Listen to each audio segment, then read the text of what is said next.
Chapter 1. Ishmael stays at the Spouter Inn. Almost all men dream of going to sea at some time or another. On the island of Manhattan, where all the streets lead to the sea, you will notice the crowds of men who gather there to look at the sea. Water is like a magnet, whether it is the sea, or a lake, or a river, and men have always been drawn to it. Call me Ishmael. A few years ago, it doesn't matter exactly when, I had no money and nothing to interest me on shore, so I decided to go to sea. I find it's a good way to make yourself feel better about the world. I never go to sea as a passenger, because that costs money, and besides, passengers don't seem to enjoy themselves. I never go to sea as a captain either. You see, I'm not much good at looking after myself, much less a whole ship. When I go to sea, it is always as a simple sailor. The captain might order you to sweep the decks or do other unpleasant jobs. But everybody has to do things they don't like, so that doesn't bother me. Also, sailors get paid, while passengers don't. In fact, they have to pay, and nobody likes paying. However, I'm not sure why at this time I decided to go on a whaling ship. Perhaps it was the whales themselves that drew me to them. Perhaps it was the thought of going to wild, unknown, and dangerous seas. But whatever the reason, that's the decision I made. I put a couple of shirts into my old bag and went to New Bedford. I arrived on Saturday night and had to wait until Monday for the schooner to Nantucket. I know that lots of whaling ships sail from New Bedford, but I had decided to board in Nantucket because this was the first home of American whaling. I needed a place to eat and sleep. It was a cold, dark night, and I didn't know anybody in New Bedford. Nor did I have much money. I walked down the streets, looking at the inns, but they all seemed too expensive. I went down to the poorer parts of town.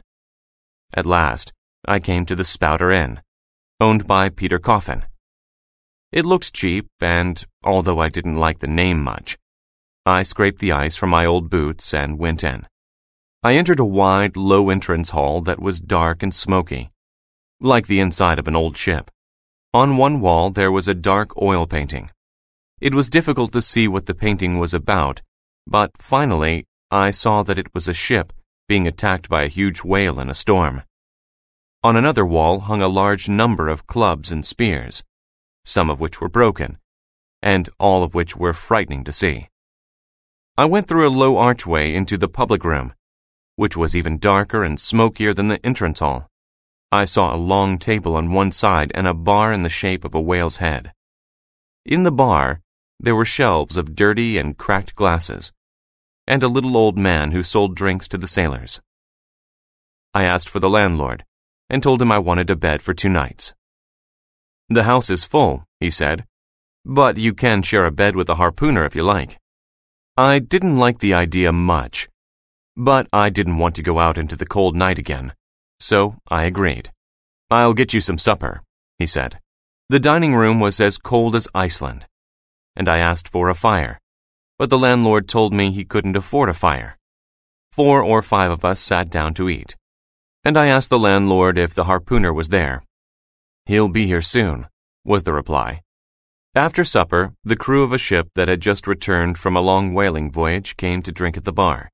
They were a wild-looking bunch in ragged clothes and had ice in their long beards. One of the men was over 6 feet tall and had a huge chest. His face was brown, his teeth were white, and there were dark shadows in his eyes. His name, I discovered, was Bulkington, and I mention him now because one day he would become my shipmate. The sailors left, but the harpooner had still not arrived. I began to change my mind about sharing a blanket with him. People like to be private when they sleep. Besides, it was late, and I needed to sleep, but I didn't want to go to bed before I had seen the harpooner. "Oh, landlord, I've changed my mind.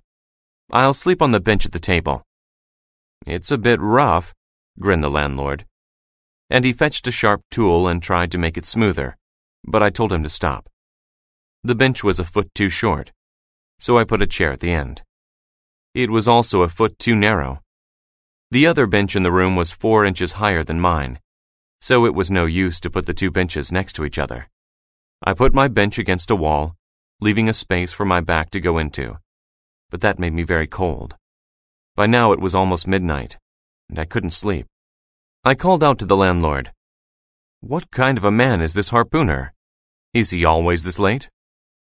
The landlord grinned. "He's usually early, but tonight he went out to sell his head, so perhaps he can't find a buyer. I told him it would be difficult. It's broken, and there are already too many heads in this town." "Stop talking nonsense and tell me about the harpooner," I demanded. "I don't want to share a bed with a madman." "Calm down," replied the landlord. "The harpooner has just arrived from the South Seas and had a lot of New Zealand heads. People are interested in them, and he has sold them all except one. He has to sell it tonight because tomorrow is Sunday, and good people go to church then. He sounds like a dangerous man. He always pays on time.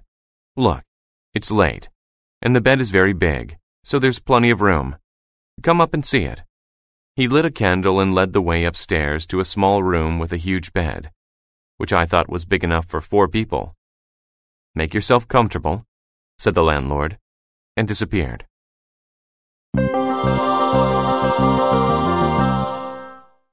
Chapter 2. A Strange Night with a Strange Man. I was alone in the cold, dark room.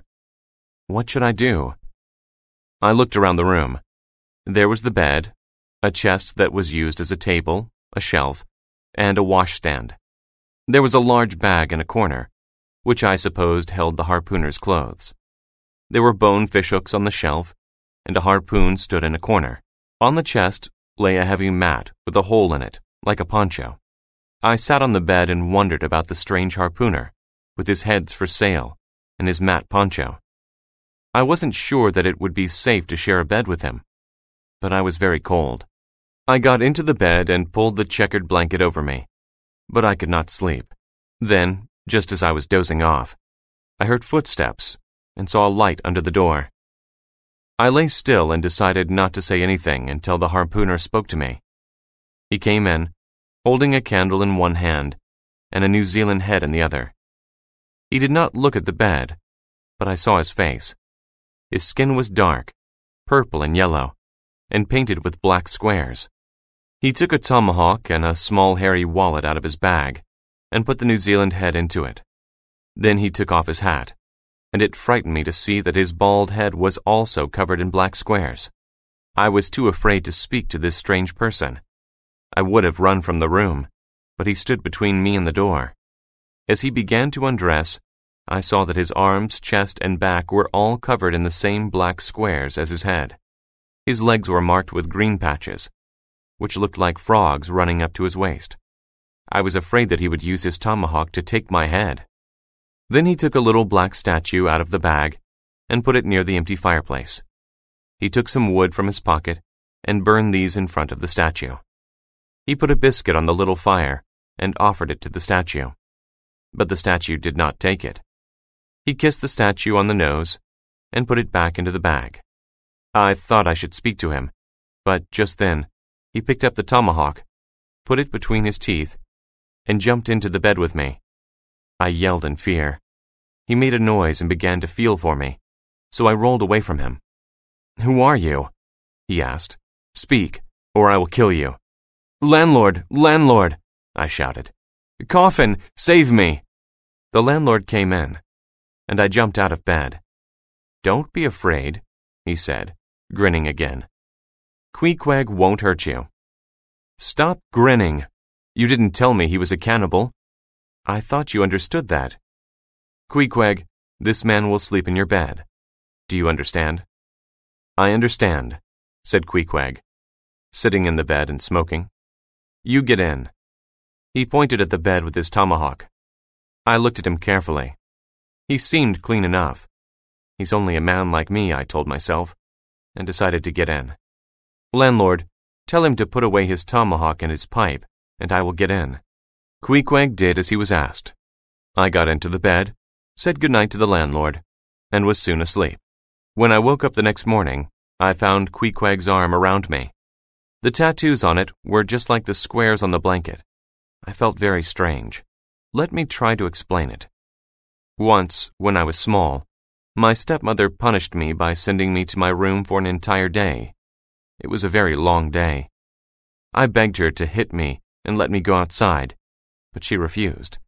I went back to my room. I lay on my bed and eventually fell asleep. When I woke up, it was very dark. I could see nothing, but it seemed that something or somebody was holding my hand. I did not dare to move it and lay there for a very long time. Eventually, I fell asleep again. I remembered it when I woke up. I still do not know what it was, and it makes me afraid. I was not afraid now, but the feeling of Queequeg's arm on my body reminded me of that night many years ago. I tried to move his arm, but could not. I tried to wake him, but he only snored. I tried to roll away, but felt a scratch. It was the tomahawk lying beside me in the bed. Finally, he woke up and sat, staring at me in the bed. Then he got out of bed and began to dress. First, he put on his hat. Next, he picked up his boots and got under the bed with them. He groaned as he put them on. He came out from under the bed, but his hat was flattened, and his boots did not seem to fit him very well.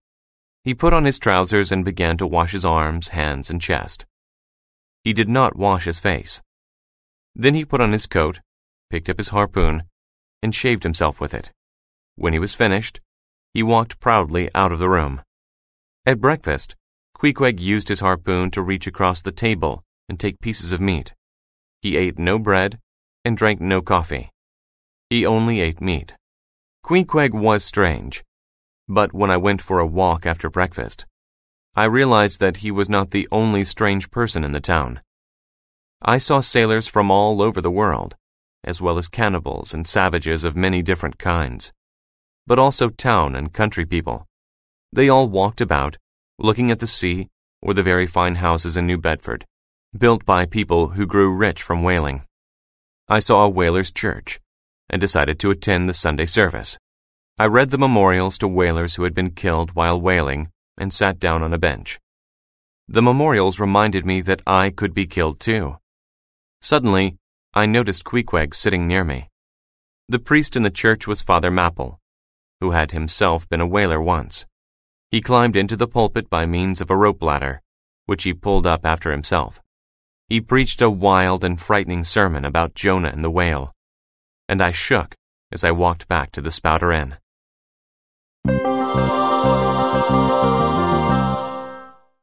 Chapter 3. In Nantucket. I had seen Queequeg in the church, but he had left before the end of the sermon and was already at the inn when I returned. He had found a large book and was busy counting the pages. He seemed to be a person who did not need other people. He was happy on his own. His calmness made me feel calm too. We looked at the book together, and I tried to explain the words in it. We smoked a pipe together, and somehow we became good friends. He gave me his New Zealand head and shared his money. That night, I helped him when he roasted a biscuit for his little statue, and he told me his life story as we sat in bed. Queequeg was born on the island of Rokovoko, which is not on any map. His father was a king, and his uncle was a high priest. When Queequeg was young, a whaling ship came to his father's island. Queequeg decided that he wanted to see more of the world. However, the ship would not take him, so he tied himself to it and told the captain that he would die rather than stay home. Eventually, the captain agreed to take him on board. That's how he came to Nantucket, and then New Bedford. We agreed to go to Nantucket together and try to get work on the same ship. The next morning was Monday, and I paid the grinning landlord. We borrowed a wheelbarrow and headed for the docks. People stared to see a white man and a dark savage together. But to me, color doesn't matter because a white man is only a black man with a coat of paint. At last, we stood on board the schooner to Nantucket. How good it was to be at sea again. A strong wind blew through our hair, and our nostrils breathed the salt air. One foolish young man fell overboard, and Queequeg jumped into the freezing water to save him. Afterward, the whole crew called him a hero. But he just sat quietly and smoked his pipe. I knew that I had found a wonderful friend. And so we arrived in Nantucket. Look at it on a map. What a lonely place. Some people say that even weeds won't grow there.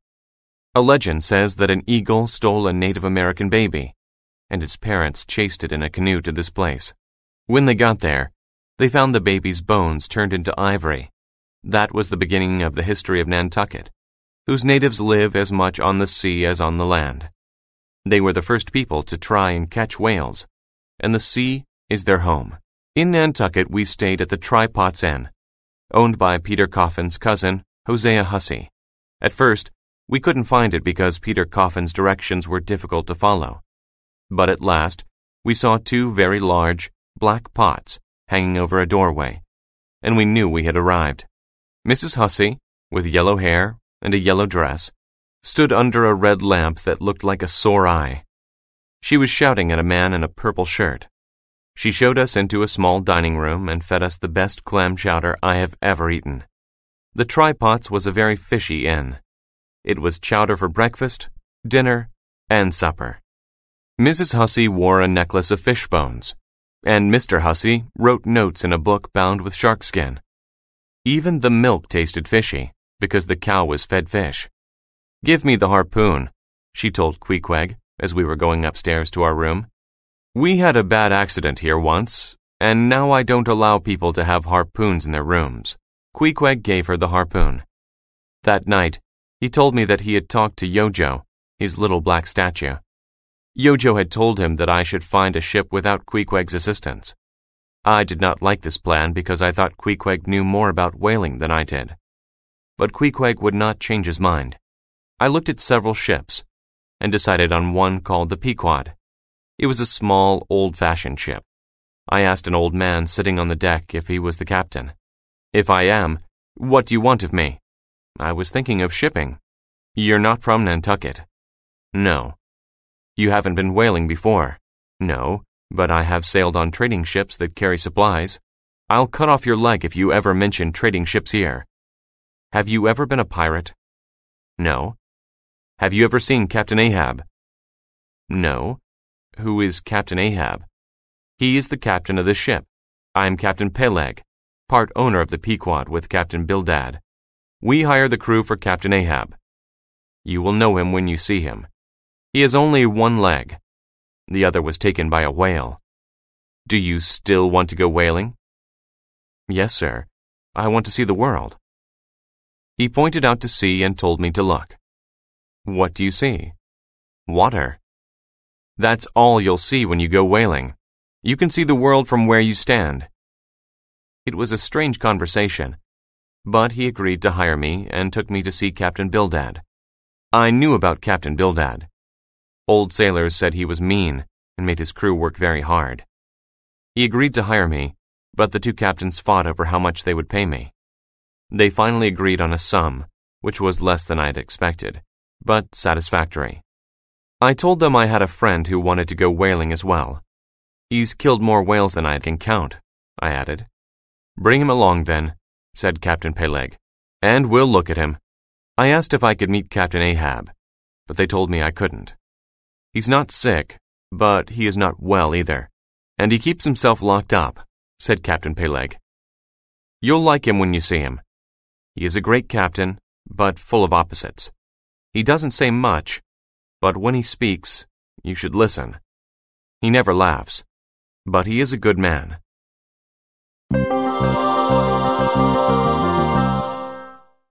Chapter 4. Preparations for Sailing. I returned to the Try-Pots Inn to tell Queequeg the news, but found that the door of our room was locked. I looked through the keyhole and saw Queequeg's harpoon leaning against a wall. I wondered why it was there, since Mrs. Hussey had taken it from him the previous night. But at least I knew that Queequeg was inside, because he never went anywhere without it. I knocked on the door and called out his name, but there was no answer from inside. What could have happened to him? Perhaps he had fainted or was sick. I made so much noise that he would surely have woken up if he were just asleep. I tried to break down the door, and called to Mrs. Hussey to bring an axe from the woodshed so that I could break the lock. She had a key, but Queequeg had bolted the door on the inside, so it was still impossible to open the door. I ran at it and eventually managed to break it open. Mrs. Hussey complained about the damage, but I ignored her and rushed in. There was Queequeg, sitting on the floor as still as a statue, with his little black yojo on his head.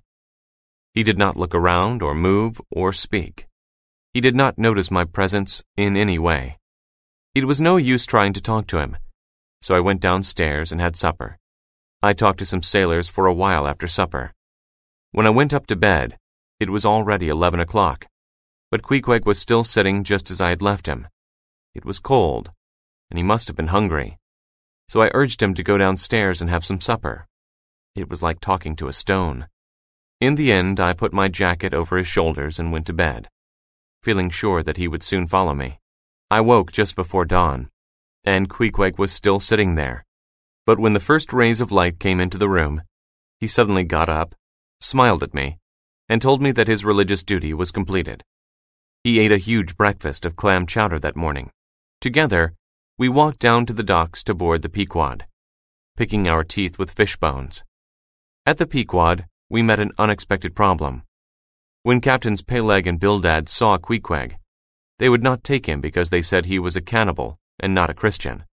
I told them that he belonged to the same church as everybody else, but had some different ways of showing his faith. Captain Peleg was delighted with this answer. After Queequeg had shown how good he was with the harpoon by hitting a small object floating in the water, they agreed to take him on board. They were so impressed with his harpoon skills that they even offered him 3 times as much as they had offered me. As we were walking away from the ship, a stranger suddenly stood in front of us. His face was marked because of smallpox. His clothes were old and torn, and he wore a black handkerchief around his neck. He pointed at the Pequod. "Have you shipped on that ship?" he asked. I told him that we had just signed the papers. Then he began to talk about Captain Ahab and his lost leg. He was very strange, and I thought he was mad. "So you've signed," he said. "Well, what's signed is signed, and what will be will be.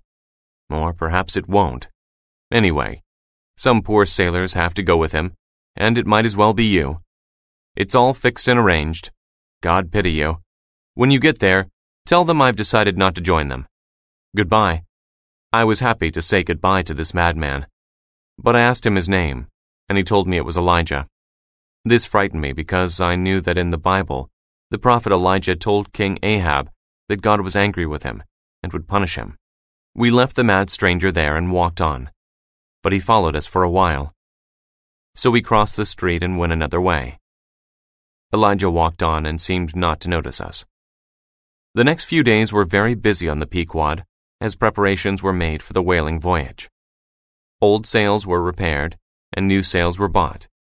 Food, water, fuel, spare boats, spare harpoons, bedding, clothing, things for cooking, and much more were brought on board.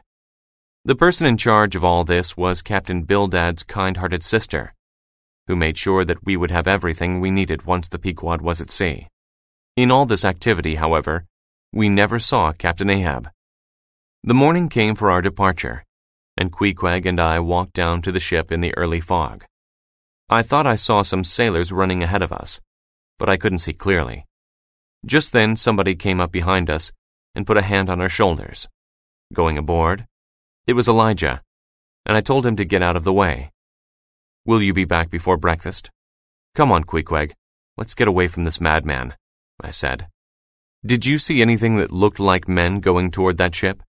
I told him that I had, but that it was too foggy to see clearly. "Try to find them now." With that, he said goodbye and left.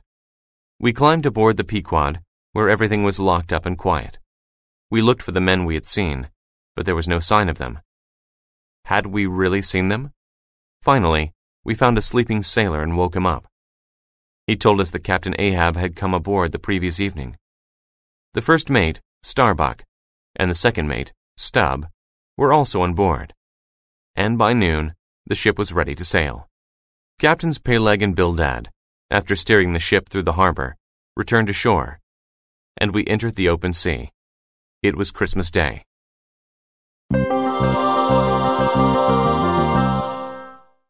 Chapter 5. Captain Ahab. It was a shivering winter's night when we plunged into the cold waves of the Atlantic. We still had not seen Captain Ahab, but I was surprised to see somebody else that I knew. Do you remember Bulkington, the tall man we saw at the Spouter Inn in New Bedford? Well, he stood at the helm of the Pequod on that first night. I was surprised that a man who had just returned from 4 long and dangerous years at sea would get back on a ship again and commence another voyage. Some men stay away from land as desperately as ships in a storm stay away from it. At this point, as we are setting off on our whaling voyage, I should say something about the value of whaling. Most people do not think highly of whaling in whalers because they regard it as something bad. But I would remind them that whale oil is burned all over the world to give light in all sorts of candles and lamps. Whaling is a huge and important industry. Besides this, whalers have always been explorers, opening up new seas and discovering new lands as they hunt all over the world. Many famous writers have told stories about whales, and famous artists have painted them. Even kings are anointed with whale oil. Queequeg and I, setting out on the Pequod, were part of a great industry. Our first mate on this voyage was Starbuck, a tall, thin, serious man who was born in Nantucket and had lived many years in the Indies. He was a careful man who did not go looking for danger. He was courageous, but not foolish, and believed that every man on a ship ought to have some fear of whales. Our second mate was Stubb, a native of Cape Cod. He was an easy-going man who went calmly about his tasks, smoking his pipe, whatever the situation. He would hum a tune while preparing to throw a harpoon at a whale, never thinking about the dangers of his position.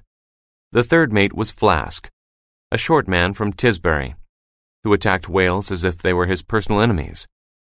He had no respect for them at all, but seemed to think of them as giant mice that needed to be caught and killed. These 3 men commanded each of the Pequod's 3 boats when a whale was attacked. Each boat also had a harpooner. Starbuck had chosen Queequeg as his harpooner. Stubb's harpooner was Tashtego, a Native American Indian, and Little Flask had Dagu, a giant black African. The remainder of the crew came from many different parts of the world. For the first few days, every time I came on deck, I looked to see if Captain Ahab might be there, but he never was. The mates ran the ship, and although everybody knew Ahab was on board, nobody ever saw him. Sailing in a ship with an invisible captain made me feel nervous, but I had trust in the 3 mates, who were all good men. Then one cold and windy morning, I came onto the deck and saw him. He was standing on the quarterdeck, tall and strong, like a bronze statue. He had a long white scar that came from the hair on his head, went down the side of his face and neck, and disappeared under his clothing. His false leg was made of the white bone of a whale's jaw. He placed this leg in a small hole drilled into the deck, and stood looking grimly out to sea. He did not speak, nor did his officers speak to him, and he soon returned to his cabin. After that morning, he came out every day and stayed on deck for longer and longer periods. He would stand by the hole for his leg, sit on a whalebone stool, or walk heavily up and down the deck. As we headed south and the weather became warmer, his face grew less grim. Sometimes he seemed almost about to smile. Days passed, and Ahab was now more often on the deck than in his cabin. In the early mornings, he did not usually walk up and down, because his whalebone leg made such a loud tapping that it would wake the sailors who slept only 6 inches beneath the deck. One morning, however, he did walk on the deck, which woke Stubb, who came up and asked the captain to put something on his whalebone leg to make the sound quieter. "I forgot," growled the captain. "Lie down in your bed, dog." "I am not used to being called a dog," said Stubb, "and I do not like it." "Then be called an ass or a donkey, and go down before I knock you down." Stubb went down, and as he went, he wondered why he had obeyed that strange old one-legged captain. Ahab sat on his stool and smoked his pipe, but he was restless. A minute later, he suddenly threw his pipe into the sea and began to pace up and down the deck again. "You know, Flask," said Stubb later that morning, "I had a very strange dream last night. The old man kicked me with his whalebone leg, but when I tried to kick back, I kicked my leg off. Then I thought that it was not such an insult, because his leg was artificial. An old man appeared and told me that I had been kicked by a great man with a beautiful whalebone leg, and that I should see it as an honor. What do you think of that dream?" "It's a very strange dream," replied Flask. "Yes, it is," agreed Stubb. "But it has made me wise. The best thing to do with the captain is to leave him alone and always do what he tells you." At that moment, Captain Ahab began to shout, "There are whales in this area. If anybody sees a white one, he should shout until his lungs break."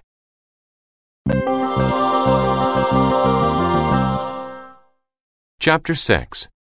The Whale. There are many different types of whales, but the largest and greatest of them is the sperm whale. Next is the right whale, also known as the Greenland whale. Then come the finback whale, the humpback whale, and the razorback whale.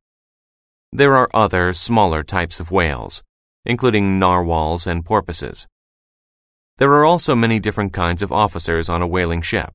Many years ago, the captain of a ship was in charge of navigation and running the ship, while the chief harpooner was in charge of everything to do with hunting.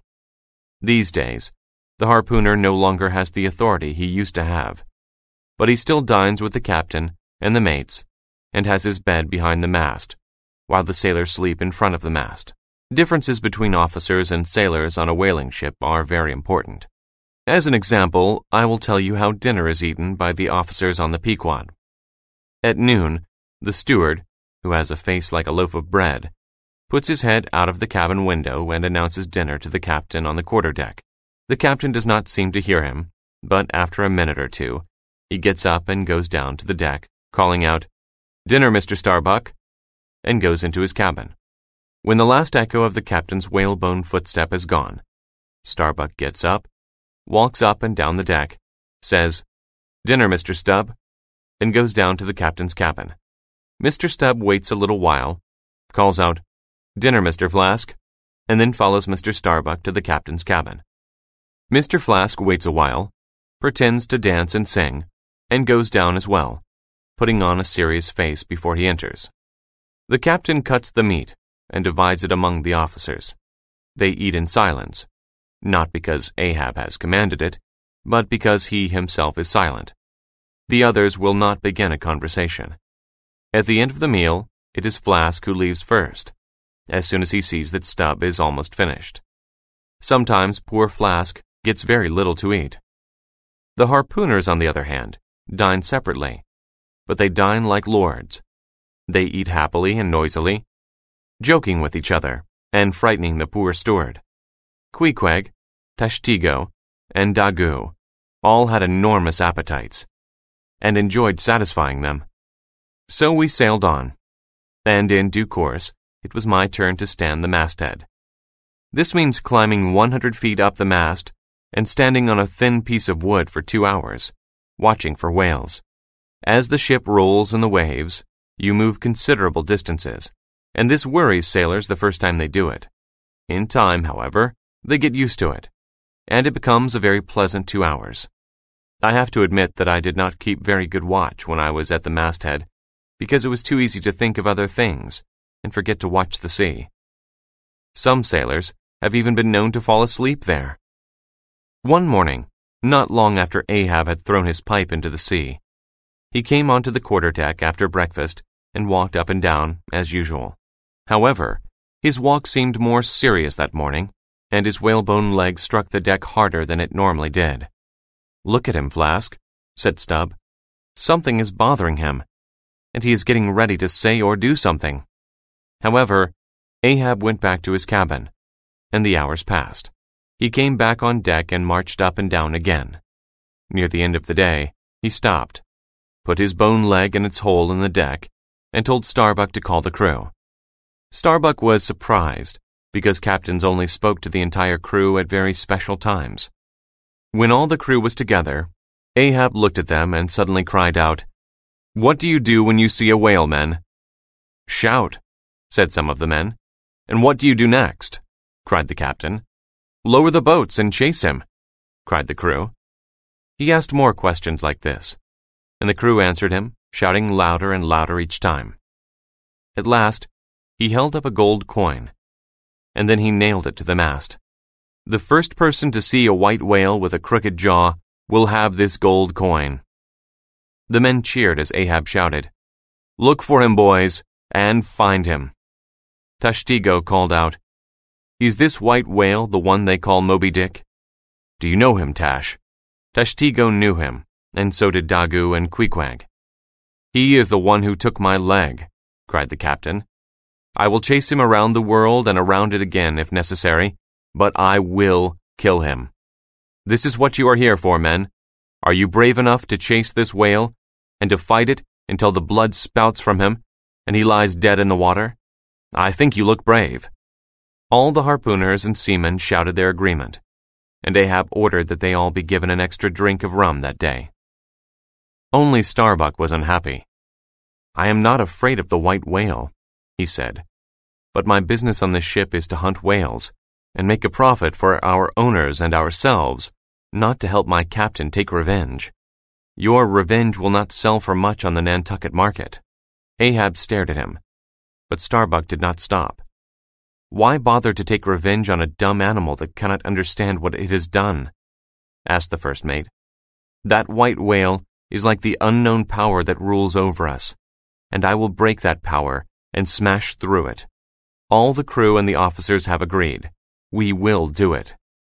Starbuck didn't like it, but he had to agree to the captain's plan. The crew drank their rum, passing around the heavy container from one to the other. It was almost like a religious ceremony, uniting the crew in one purpose with the captain.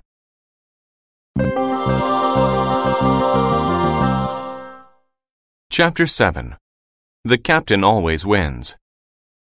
It was evening one time when we saw Captain Ahab sitting on his white whalebone stool, watching the golden sun sink slowly into the wine-colored waves. It was a beautiful scene, but although Ahab knew it, he could not enjoy it. His mind was filled with hatred for Moby Dick. He knew that people like Starbuck thought he was mad, but he did not care. The whale took his leg, and the only thing that mattered to him was revenge. He felt sure that he would find that whale and kill it. Nothing would stop him. Meanwhile, Starbuck stood by the main mast, leaning against it and thinking of Ahab. "I must obey him because his insanity is stronger than my sanity," he thought.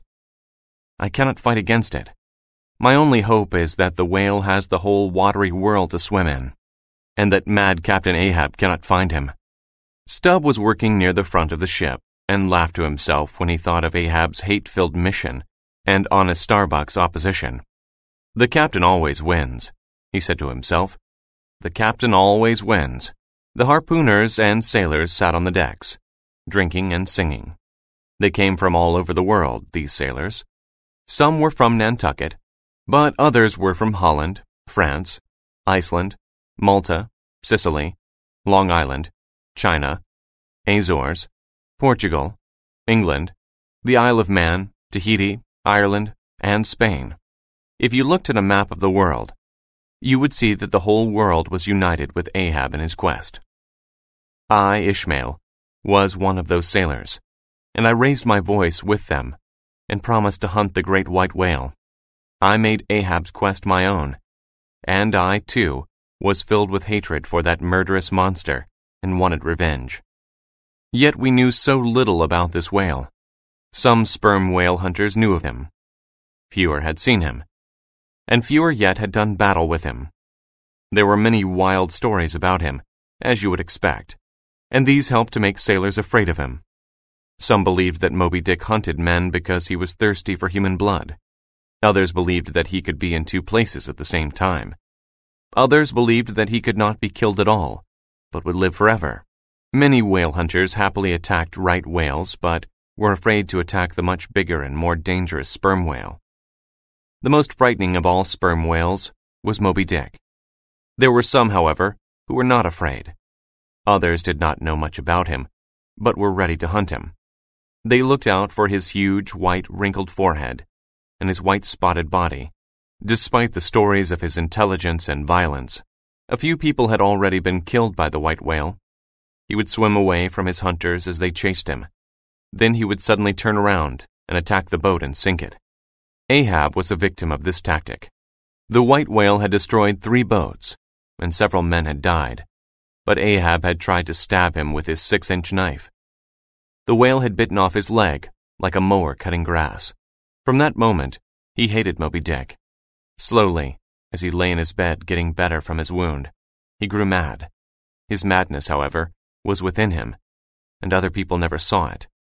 He was aware of his madness and need for revenge, but he could do nothing to change it.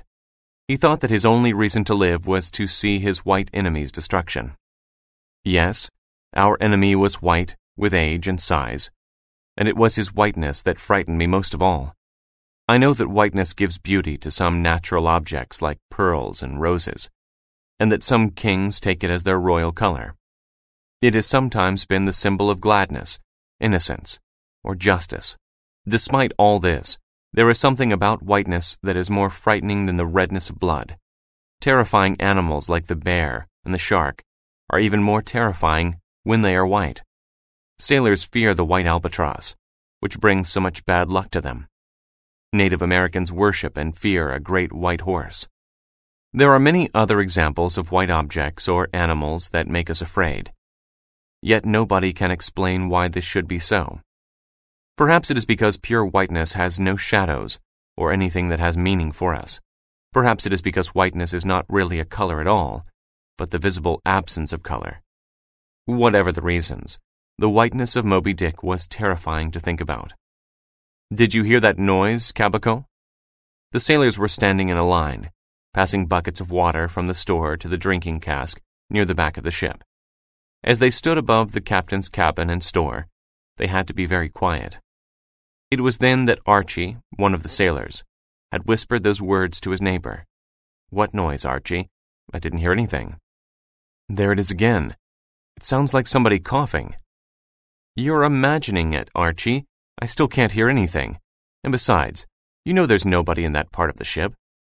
"You can say what you like, but I know that I heard it, and everybody knows that I have good ears. Believe me, there's somebody down there that has not been seen on deck." Every night, Captain Ahab brought out his charts, spread them on his table, and studied them carefully. If you don't know the ways of whales, it might seem a hopeless task to try and find a particular whale in all the oceans of the world. But it did not seem like a hopeless task to Ahab. He knew all the currents and tides of the oceans, as well as the regular feeding places of whales. He used the charts to calculate the direction of the sperm whale's food and to decide where the whales might be swimming. In this way, he could sail his ship between the feeding grounds and have some hope of seeing the whale he sought.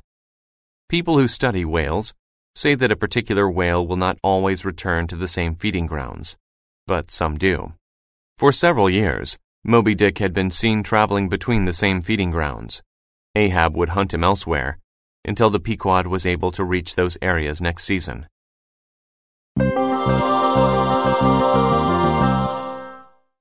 Chapter 8. Our First Attempt to Capture a Whale.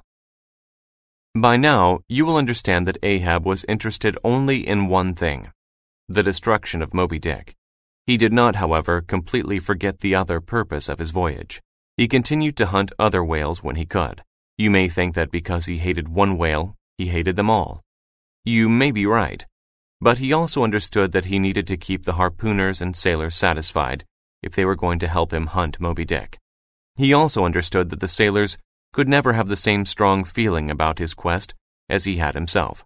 They were excited when they shouted approval of his quest. But how long would that last? In a few months, they would be bored and mutinous. He was also aware that by declaring his quest so early in the voyage, he had given Starbuck reason to complain to the owners. For all these reasons, he did not stop hunting other whales while chasing the white monster. One warm, cloudy afternoon, I sat on the deck, helping Queequeg weave a mat, while other sailors sat about or stood looking into the lead-colored sea. Tashtigo was at the masthead, and he suddenly cried out, "There she blows!" We looked up to see him stretching forward, with his hands stretched out and pointing to the horizon. Again and again he cried out in his loud voice, "There she blows!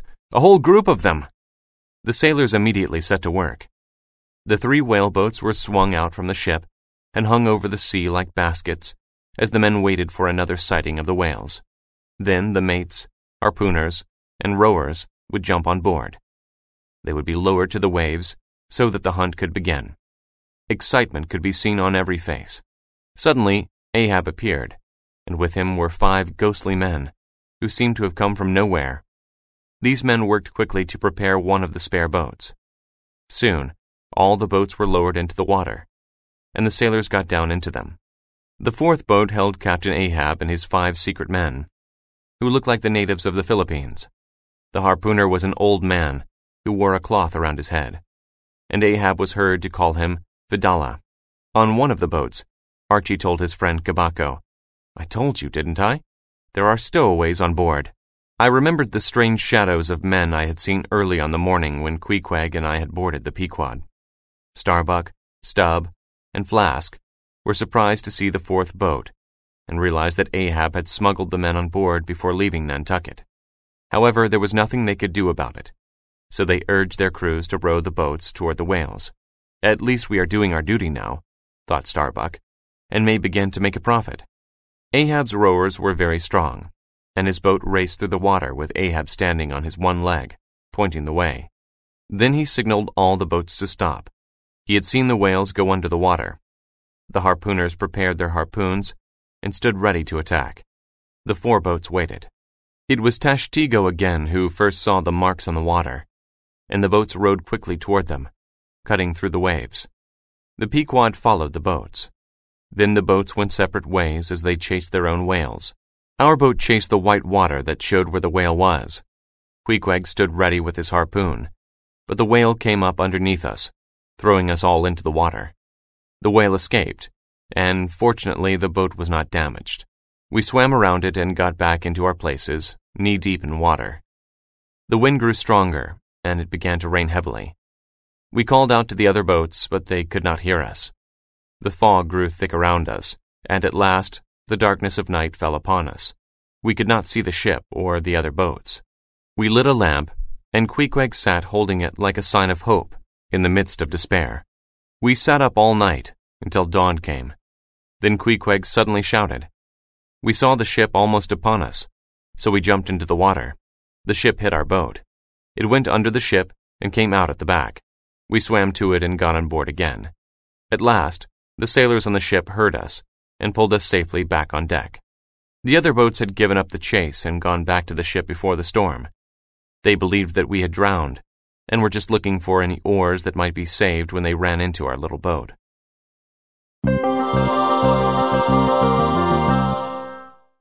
Chapter 9. Life on a Whaling Ship. Here's a question.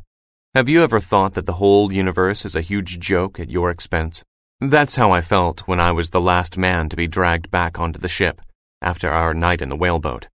Starbuck was supposed to be a careful first mate, but he had almost killed us all by rowing the boat into a whale during a storm. Is this normal? I asked Queequeg. He told me that it was. Then come below with me and be my witness while I make my will. This was the 4th time I had written my will, and as always, it made me feel a lot better. Here's another question. Should a whaling ship's captain risk his life by going out in the whaleboat when it is pursuing a whale? There are many who argue that his life is too valuable to be put at risk. Ahab, as we have seen, went out in the boat, even though he had only one leg. He would also have known that Captains Peleg and Bildad, the owners of the Pequod, would not agree. That's why he had not asked for his own whaleboat crew, but had simply smuggled them on board without telling the owners. Now that we knew they were there, the stowaways soon became part of the crew, although the harpooner Fadala spoke to nobody except the captain. Days and weeks passed, and the Pequod sailed east, then south, and then west toward St. Helena. One silvery, silent moonlight night, Fadala saw a watery spout a long way in front of us. There she blows! It was unusual to hear the cry at night, but Fedallah had stayed at the masthead and watched. Ahab commanded the ship to speed toward the silvery spout, but it was not seen again that night. A few nights later, however, it was seen again. Just one spout, and then nothing. Every 2 or 3 nights, it happened again. It was beautiful to us and drew us on toward an unknown destination like a magical lure. Some sailors were afraid of it, thinking it might be Moby Dick about to turn on us and destroy us. We sailed toward the Cape of Good Hope, and though the weather grew rough, the silvery spout continued to lead us. We saw strange shapes darting under the sea near our bows, and sea ravens clung to the stays. Ahab stood with his whalebone leg in its deck hole, staring at the sea for hours on end, hardly speaking to the mates. The sea grew rougher as a storm approached, so the crew tied themselves to the ship to prevent being washed off the decks by giant waves. Day after day, we raced through the madness and gladness of the demon waves. The ocean screamed at night, but Ahab stood firm and faced the storm until he grew too tired and fell stiffly asleep on his stool. Southeast of the Cape, we saw a sail. It was the Goni, which had been at sea for 4 years. Its long-bearded lookouts were a wild sight. All the men were dressed in rags, and the ship had been bleached white in the sun.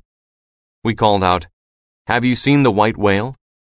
But the answer was blown away in the wind, and the 2 ships went their separate ways. A school of small fish that had been swimming with our ship for some days suddenly left our ship and swam with the Goni. "Why are you leaving us?" said Ahab sadly.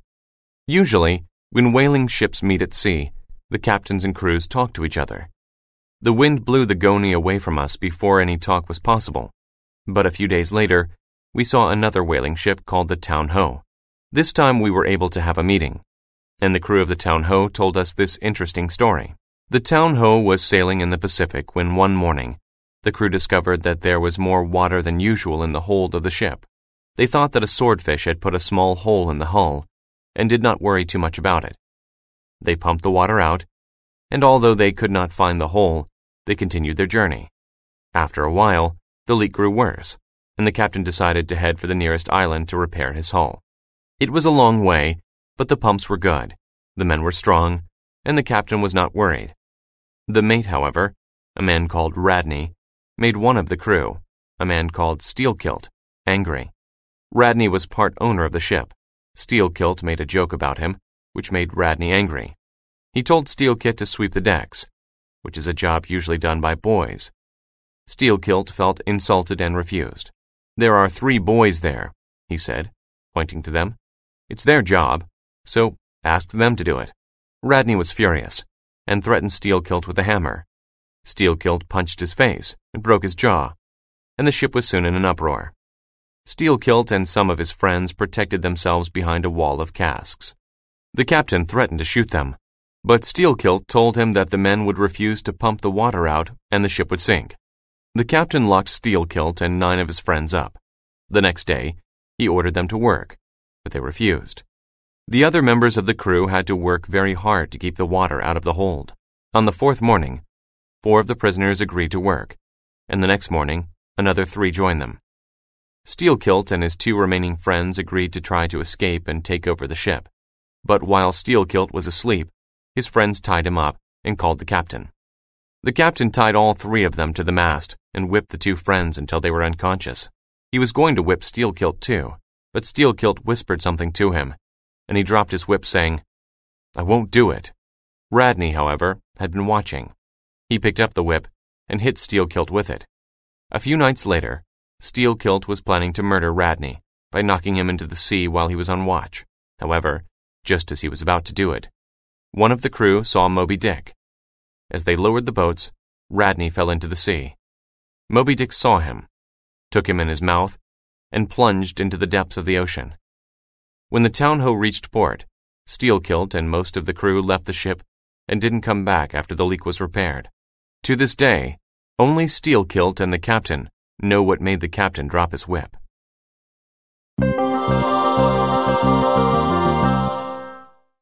Chapter 10. Our First Success. Most land people, who have never seen a whale, have little idea of their appearance. Unfortunately, most of the pictures that people have drawn of whales are not correct and give you the wrong idea. From the earliest times to the present, artists have let their imagination run wild when they draw these great sea monsters. Even artists who claim to be scientific got it wrong, since few of them ever saw a live whale, but drew them from other people's stories or from dead whales found on the beach. Neither do many people know what whales eat. We sailed northeast after meeting with the town ho and came into a large area of brit. This is a small yellow creature that right whales eat. There was so much brit that it looked like we were sailing through a field of corn. The right whale moves slowly through such fields with its mouth open, taking in the brit. If you didn't know better, you would think that the whales were small rock islands. Even when you are told that they are animals, you find it difficult to believe. Can anything that size have life and feeling, like a dog or a horse?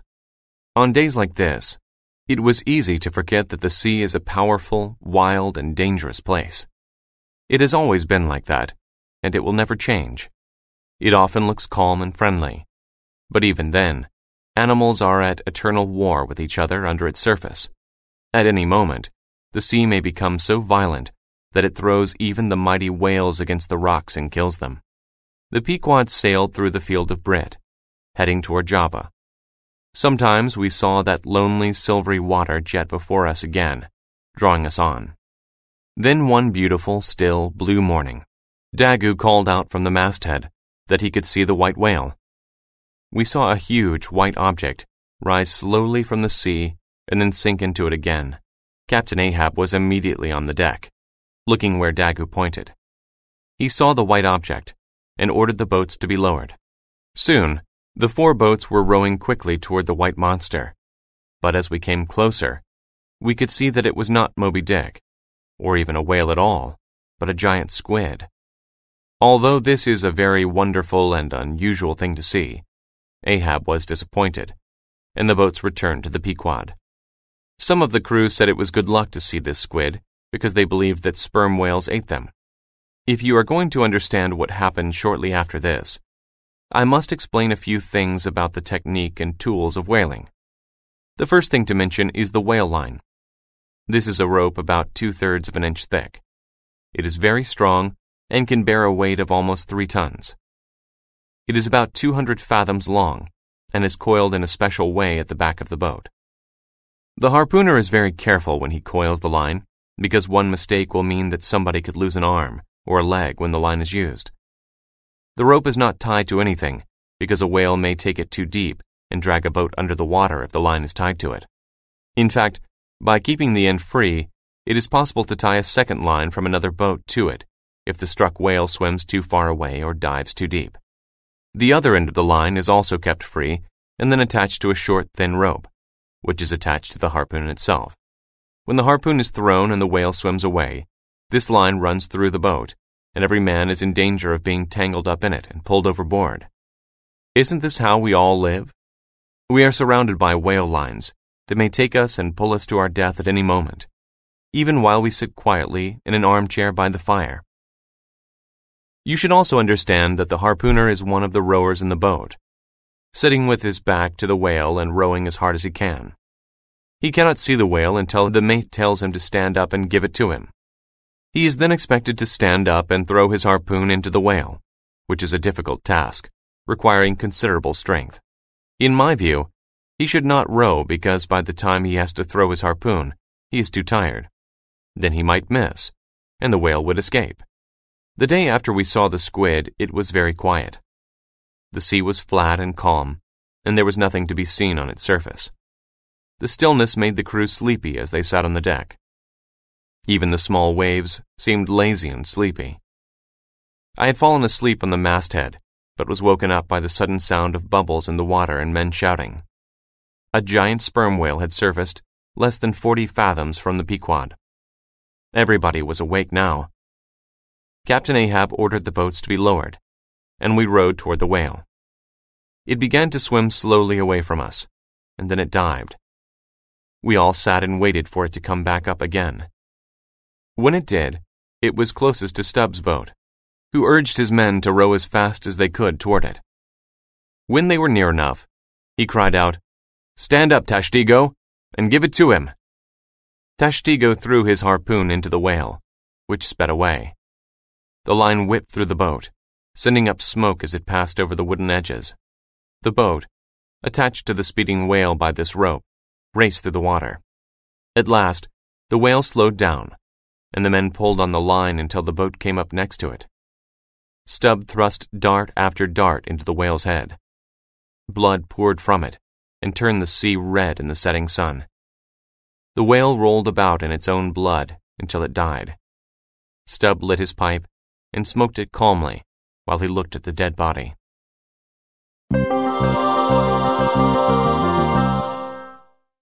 Chapter 11. The Value of a Dead Whale. The whale had been killed some distance from the ship and had to be towed back to the Pequod by the 3 whaleboats. Although it was calm, it took a long time to tow it back because it was very heavy, and the 3 boats had only 18 men in them. It was dark by the time we arrived at the Pequod. Captain Ahab came to look at the whale and ordered the crew to tie it up for the night. He was unhappy because it was not Moby Dick. He returned to his cabin and did not come out again until the next morning. Stubb, however, was very excited.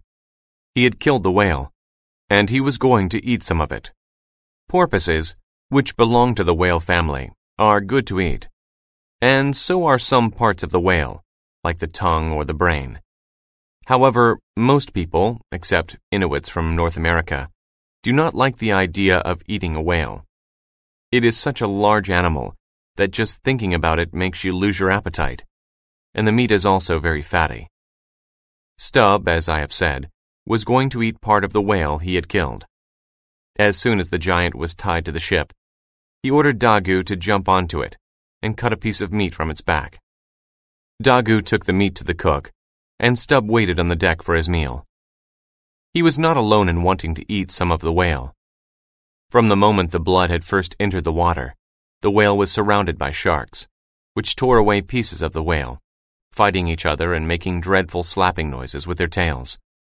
When the old cook, whose name was Fleece, brought Stubb his whale steak, Stubb complained that he had overcooked it. "It's too tender. It should be tough and almost raw. Listen to those sharks, Fleece. They like it tough and not cooked, and that's how I like it too. Go and tell those sharks to be quiet, so that I can enjoy my meal."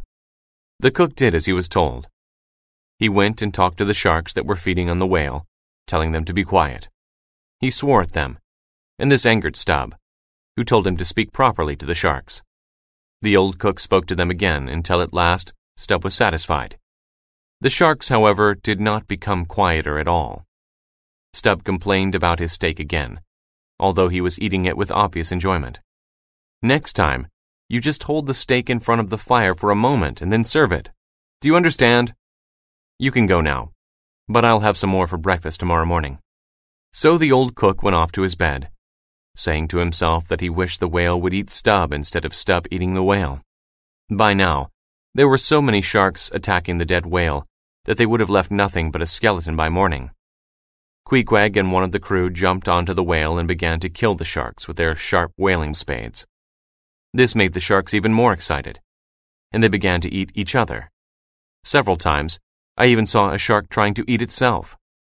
In the morning, the entire Pequod was turned into a butcher shop, and every sailor became a butcher.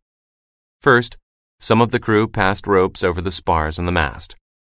Then a huge hook was tied to one end. This hook was so large that one man alone could not lift it. Meanwhile, Starbuck and Stubb got onto the whale and began to cut a hole into the thick blubber, or skin of the whale, with long whale spades.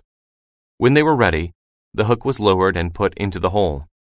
The crew wound the ropes around a windlass and pulled the hook upward. The ship leaned toward the whale, but suddenly, the first bleeding strip of blubber came loose, and the ship righted itself as the blubber was pulled off the whale. The blubber is like beef, but it is tougher and is from 8 to 12 inches thick. Starbuck and Stubb then cut the blubber on the whale in strips as the men on the ship continued to wind the rope up. The whale spun around in the water as the blubber was peeled off it like a peel from an orange. This was repeated until all the blubber had been brought onto the deck and put into the hold. It was Queequeg's job to stand on the whale while it was spinning around and to put the hooks into the blubber. It was my job to hold the rope that tied him to the ship and to help him stay upright on the spinning whale and away from the sharks under it. I was tied to the rope so that if Queequeg did fall into the water, I would fall with him. In the meantime, Tushtigo and Dagu attacked the sharks with long-handled whaling spades, although they sometimes came closer to cutting off Queequeg's arm or leg. There was Queequeg, his enemies, the sharks, beneath him, and his friends, the whalers, above him. He was equally in danger from each. When the job was finished, Queequeg was pulled back on deck and given his reward, a drink of rum. The blubber of the whale, which should be thought of as its skin, will make about 100 barrels or 10 tons of oil. It acts like a blanket or poncho, while the whale is swimming in the sea so that it does not feel the cold, even when it swims under the ice. Other fish don't need blubber because they do not have warm blood, but the whale would quickly freeze to death without its coat. It is able to ignore the temperature of the water, just as good men should disregard the troubles of the world around them and remain true to themselves. Before all the blubber had been taken from the whale, its head was cut off. This required a lot of skill because it was not easy to find the whale's neck. It was made more difficult by the blood in the sea, not to mention the sharks that were ready to eat any man who might slip into the water. It was important to keep the head because of the oil in it. However, it was too heavy to be pulled up onto the deck, so it was tied to the side of the ship, about half out of the water. The ship leaned steeply toward it, of course. When this was done, the body of the whale, without its blubber and without its head, was untied from the ship and left to drift away, surrounded by the hungry sharks. Hours later it drifted out of sight and was gone, and the crew could take their rest. But it was a sight to look at that head, half out of the water and tied to the side of the ship. What had that head seen? And what stories could it tell if it could speak? But now, we shall hear another story, because at this moment, the cry went up, "Sail ho!"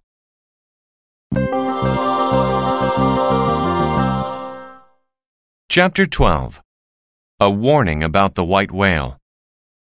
The ship they saw turned out to be the Jeroboam from Nantucket, under Captain Mayhew.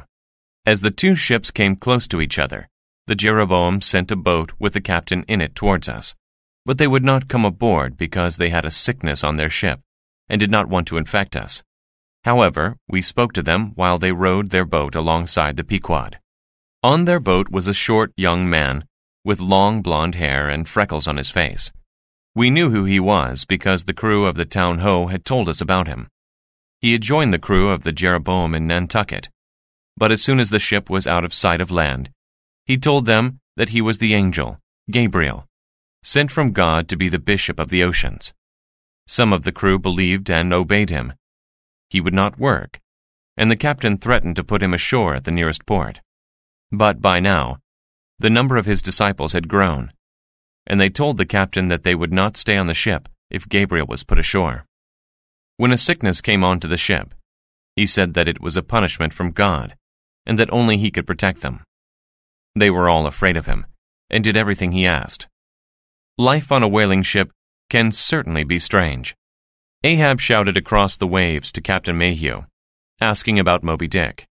This question made Gabriel very excited, and Captain Mayhew told us what had happened. The Jeroboam had met another ship, which told them about Moby Dick, and Gabriel decided that Moby Dick was a kind of god.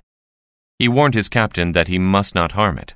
A year later they saw Moby Dick, and despite Gabriel's warnings, the captain and mate decided to hunt it. One boat was lowered, and its crew rowed toward the whale with the mate standing ready to attack it. As they drew near, the whale lifted its great white tail from the sea and knocked the mate out of the boat and 50 yards across the water. The boat was not touched, but the mate was lost forever. You can imagine what power this gave to Gabriel. The whole crew now became his disciples, because they saw that his warning had come true. "Are you going to hunt the white whale if you have an opportunity?" asked Captain Mayhew. "Yes, of course," was Ahab's immediate reply. Gabriel stood in the boat and pointed at Ahab, shouting, "Think of our dead mate who attacked that whale, because you will soon join him." With that, The crew of the boat rowed back to the Jeroboam, and the ship sailed away, leaving us all to think about what this strange event might mean.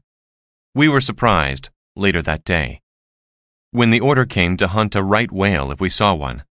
The Pequod did not usually bother with right whales, and we all wondered why Captain Ahab had ordered it, until Flask said that he had heard the harpooner Fedallah say that if a ship had a sperm whale head and a right whale head tied one on each side, it could never sink.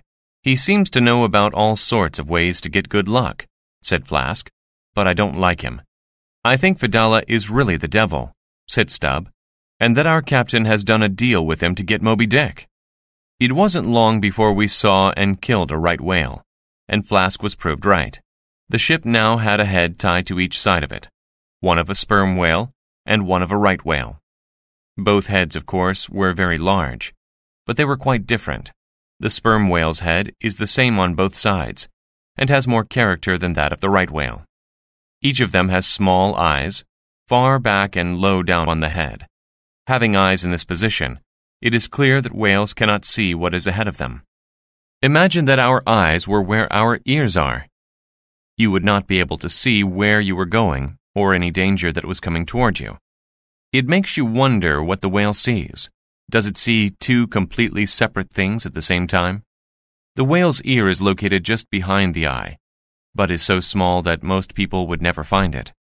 Isn't it strange that such a huge animal sees and hears the world through such tiny organs? The sperm whale's lower jaw is about 15 feet long and has a row of teeth. The jaw is often used to make whalebone articles, like umbrella handles. Sailors like to carve small objects from the teeth. The right whale's head, by contrast, is a different shape. It has a huge lower lip, but no teeth, and only a very small tongue. It has 2 spout holes, while the sperm whale has only 1. As we are talking about the sperm whale's head, I want you to think about the forehead. The front of the whale has no eyes, ears, or nose, and even its mouth is under the head. It is a great blind wall sailing through the sea. There are no bones in the forehead, but it is so strong that not even the sharpest harpoon can be thrown into it. Behind this forehead swims a giant creature full of powerful life. It is like a huge battering ram. Remember this about the forehead, or you will not be able to believe the story I am going to tell you a little later. Inside this mighty head, there is treasure. The purest and best oil, the spermaceti, is there. There are about 500 gallons of it. While the whale is alive, the spermaceti remains liquid, but it begins to harden as soon as air touches it. When the head is cut from the whale, care must be taken not to open the well of spermaceti, or it will be lost. Next, I will tell you about an unusual accident that happened while Tashtego was taking the spermaceti from the whale's head.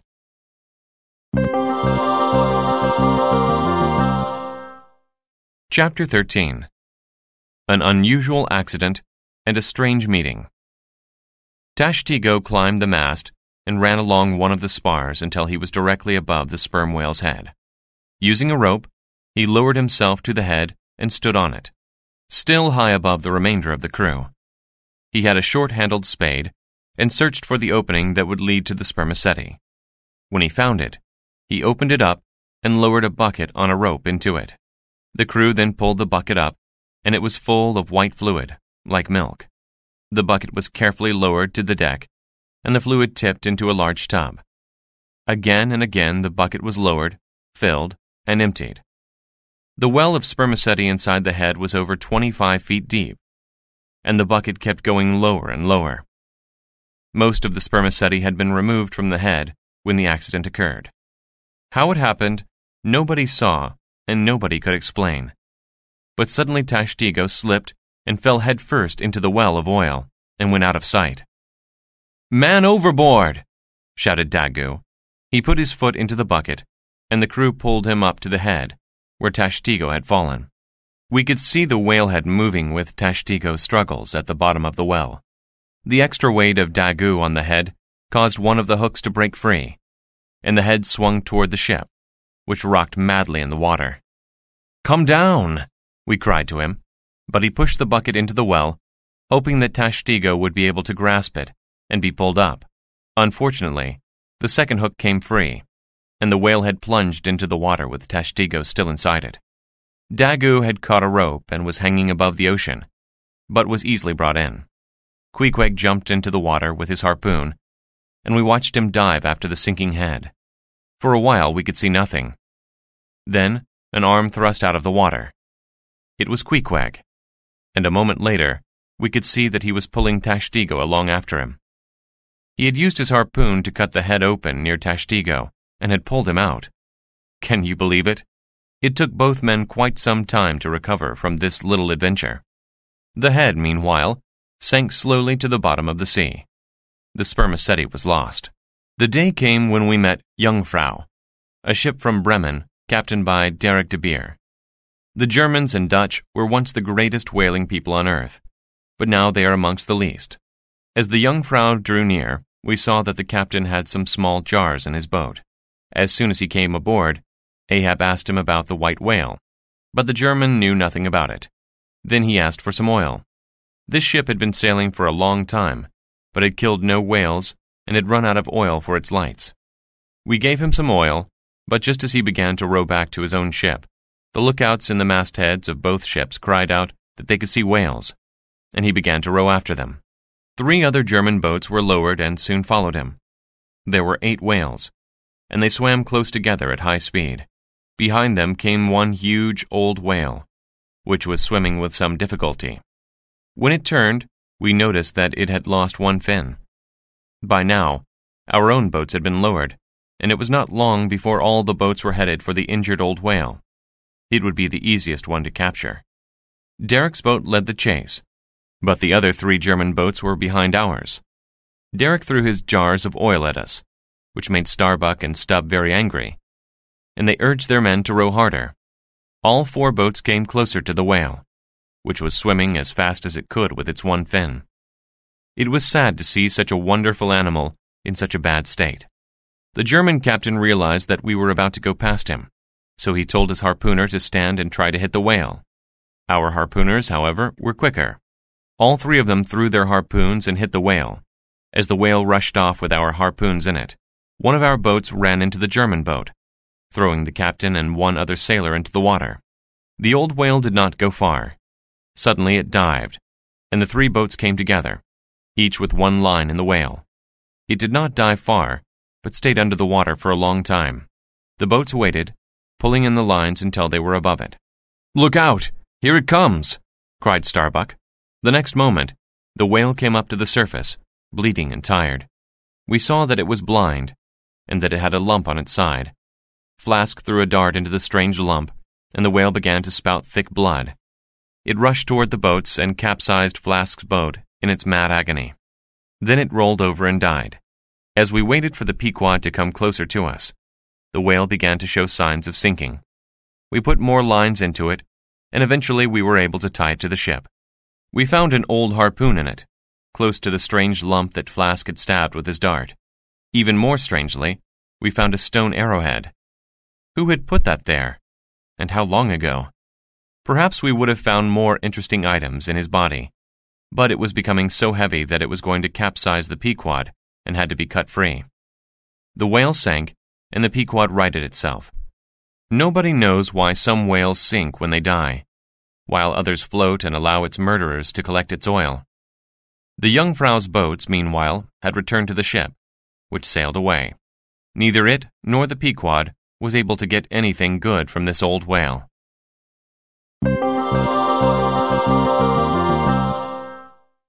Chapter 14. Who owns the whale? As you can imagine from the story you just read, there are sometimes arguments between whaling ships. What happens if a whale is struck by one ship, escapes, and is struck and captured by another ship? Or perhaps a whale is killed and tied to a ship but breaks free during a storm. Another ship sees the dead whale floating in the sea and captures it. Who owns it? Does it belong to the ship that killed it, or the ship that now has it? There are no laws on the ocean, but American whalers have made their own rules. These rules are very brief and simply say that if a whale is tied, it belongs to the ship to which it is tied, but that if a whale is loose, any ship may take it if it can, whether another ship has killed it or not. When a boat kills a whale and then races off to hunt another that is nearby, the mate will put a flag called a waif into the whale. It is not tied, but the waif shows that it belongs to the boat that killed it, and that the crew will return soon to take it to their ship. In this situation, the whale is tied. About 50 years ago, an interesting case came to court in England. One ship had struck a whale, but the boat crew, in danger of their lives, had jumped out of their boat. Another ship came and struck the whale again, killed it, and took it while the crew of the first ship watched. The second ship also took the harpoons that the first ship had put into the whale, as well as the boat that was left. The judge ruled that the whale was loose and therefore belonged to the second ship. He said that the boat belonged to the first ship because it had been left and could not be taken. However, the harpoons and lines taken by the second ship rightfully belonged to them because they were in the loose whale. This principle of tied and loose whales was once used by a duke to take a whale from some fishermen. They had seen the whale from the shore and hunted it in their small boats. They chased it and killed it, and then towed it back to the beach. It was very dangerous and hard work, but they were all thinking of the money they would earn by selling it. A man who worked for the duke came up to them and put a mark on the whale. "This whale belongs to the duke," he said. The poor fishermen argued that they had captured, killed, and beached the whale. They argued that the duke had done nothing to help them capture it. They argued that the duke was already rich and that they were poor. One man said that he wanted to help his old mother with the money he thought he would earn. Another asked if the duke would be satisfied with a quarter, or perhaps half, of the whale. To all these arguments and requests, the duke's man had only one answer: "It is his." The duke took the whale, sold it, and kept the money for himself, and nobody could stop him or make him give anything at all to the poor fisherman. That is the law. But let us return to our story. The Pequod was now sailing toward the China Sea via Java and the Straits of Sunda. It was an area where there were often pirates who attacked ships and stole from them. Whales were also known to visit this area. So Ahab was hopeful to see and hunt Moby Dick, who had been seen there over the years. We passed through the straits, with land clearly visible on both sides of the Pequod. You might think that Ahab would anchor the ship near land to get water and food for his crew, but he didn't. It was not necessary. Whaling ships, having no cargo, always carry enough water and food to last for several years. Sperm whales were often captured near Java, so Ahab told the lookouts to stay awake and shout loudly if they saw any. Almost immediately, the cry went up, and an amazing sight presented itself to us. About 2 or 3 miles in front of us, we could see a long line of spouts spread across the horizon. It was a huge herd of sperm whales. There were hundreds of them. The Pequod sailed as quickly as it could to try and catch them. At the same time, the lookouts called again, pointing behind us. There was a large crowd of small boats sailing after us, and we were sure that they were pirates. We chased the whales, and the pirates chased us. However, the Pequod was faster than either the whales or the pirates, and we closed in on what we were hunting. The pirates had been left behind. So the boats were lowered, and we rowed toward the whales. They saw us coming and increased their speed. We rowed hard for several hours, but we could get no closer to the whales until they panicked. This sometimes happens with herds of whales. They swim from you as fast as they can, but when they find that you are still right behind them, they panic and begin to act strangely. Some stop, while others swim off in different directions, and still others begin to swim in circles. It is a strange thing to see, but when it happens, the boats each choose a whale and hunt it. Queequeg soon harpooned a whale, which immediately dragged us into the middle of a circle of whales. Here we saw an amazing sight, because the circling whales were protecting young and baby whales, together with their mothers. It was wonderful to see these tiny whales still holding on to their mothers.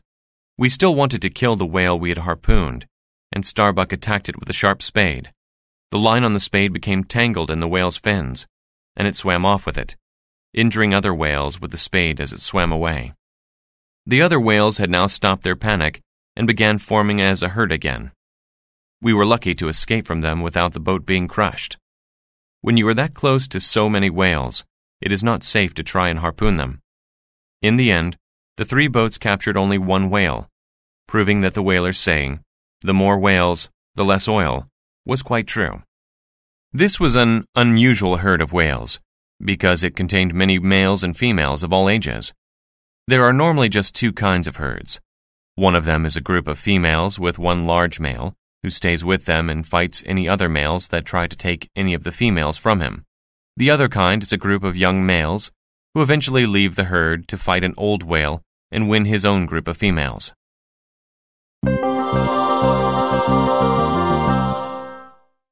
Chapter 15. The Cost of Ignorance. A week or two after we had seen the unusual herd of whales, the Pequod was sailing slowly through the fog on a flat sea, when the crew smelled a terrible smell. We all recognized it immediately. It was the smell of a dead whale. As the fog lifted, we saw a French whaler called the Rosebud, with 2 dead whales tied to it. When whaling ships see whales that are already dead, some of them will take them for the oil, but others will leave them because of the terrible smell, and because the oil in them is of poor quality. The French whaler had taken not just 1, but 2 such whales. As we came closer, Starbuck recognized his whale spade tangled up in the line on one of the whales. The other whale was a very old, dried-out whale that would give the French whalers no oil at all.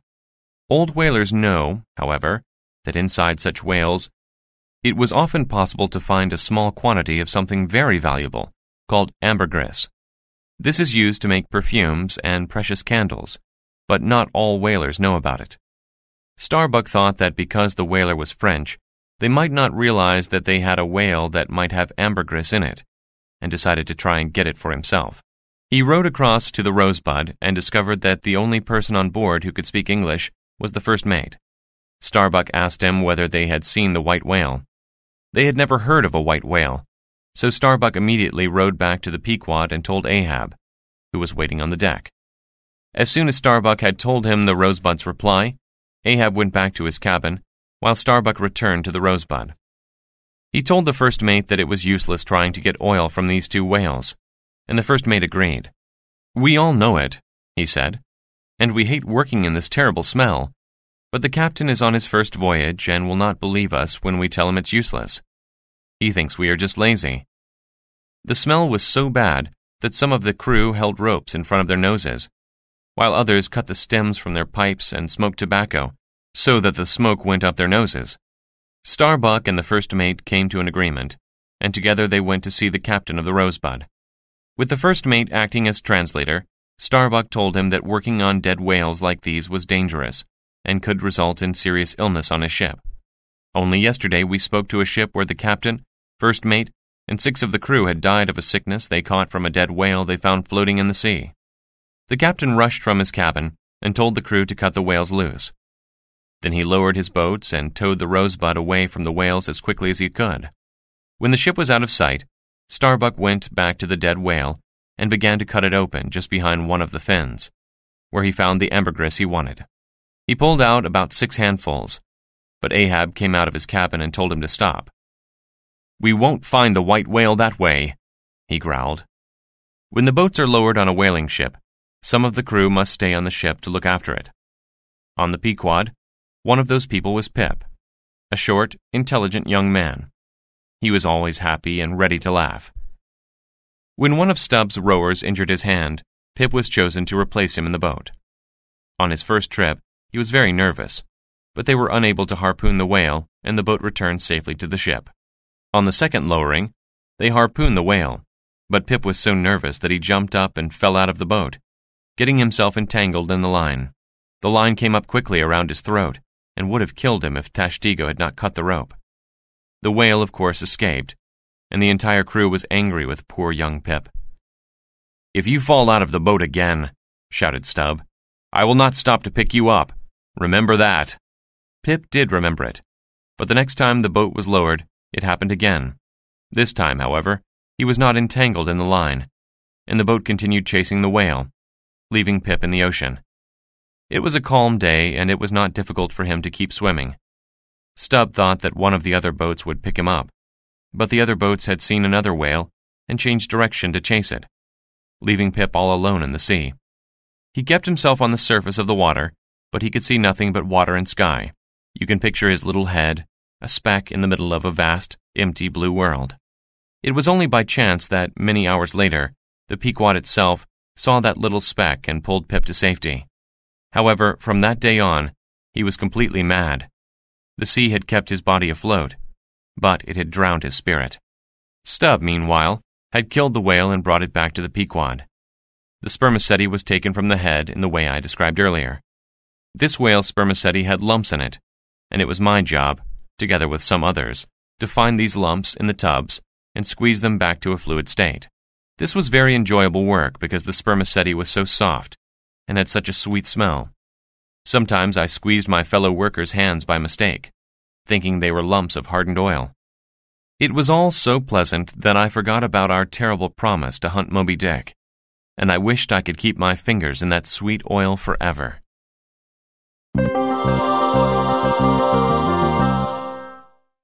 Chapter 16.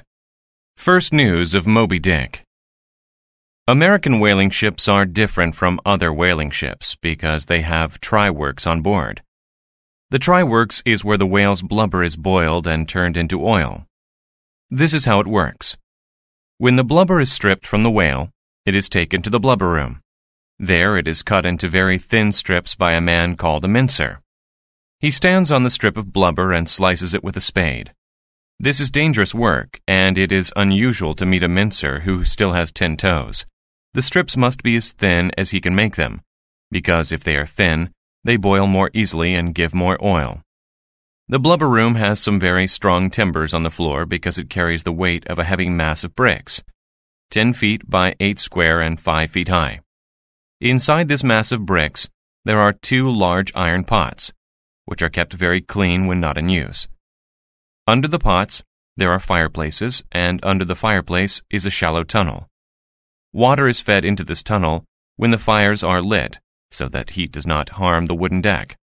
On each whaling voyage, wood is used for fuel the first time the fires are lit, but after that, the dried remains of blubber are used.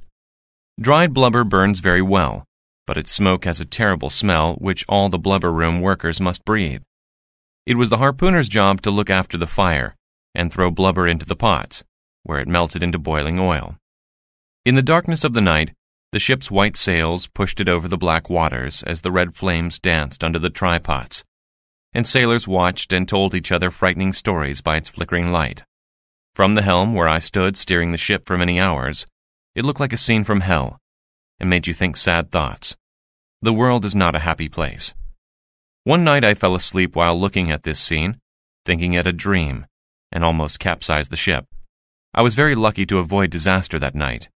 Do not dream while your hand is on the helm, my friends, or disaster will soon come to you. When the blubber has been boiled into hot oil, it is put into large casks, rolled across the deck, and stored in the hold of the ship. It is interesting what a huge mess is made while cutting and stripping a whale, and how a day or two later, the mess is completely cleaned up, so that no sign of the whale remains. At that time, the body has sunk to the bottom of the sea, the oil is in casks in the hold of the ship, and the tools have been cleaned and put away, ready for the next whale. The decks and the sailors themselves are clean and neat, but 3 men stand on the mastheads. There is one on each mast, and when they call out, "There she blows," the whole process begins again. I'll tell you something else unusual about whaling ships. If you go to where the sailors sleep at night, you will see a surprising sight. On all other ships, the men dress, eat, and sleep in the dark because there isn't much oil, and it is not for the use of common sailors. Only captains and officers may use oil. A whaling ship, on the other hand, has so much oil, and such good oil, that every crew member has a number of lamps and keeps every one of them burning throughout the night. "Ship ahoy! Have you seen the white whale?" It was Captain Ahab, of course, calling out to a ship with an English flag. Ahab was standing in the boat as it was rowed to the English ship, which was called the Samuel Enderby. The English captain could see Ahab's artificial leg, and when he heard Ahab's question, held out his own artificial arm. "Do you see this?" he shouted. Immediately Captain Ahab demanded to go on board the Samuel Enderby, and the crew lowered a hoist to pull him up onto the deck. The English captain, whose name was Captain Boomer, held out his whalebone arm to welcome him, and Ahab crossed it with his whalebone leg. "Yes, let's shake our bones together," said Ahab. Where and when did you see the white whale? Boomer pointed to the east. That's where I saw him last season. And did he take your arm? Yes, he did. And I'll tell you how it happened. I had never heard of the white whale when we saw some whales and hunted them in the boats. We harpooned one of them, and it pulled us around in circles.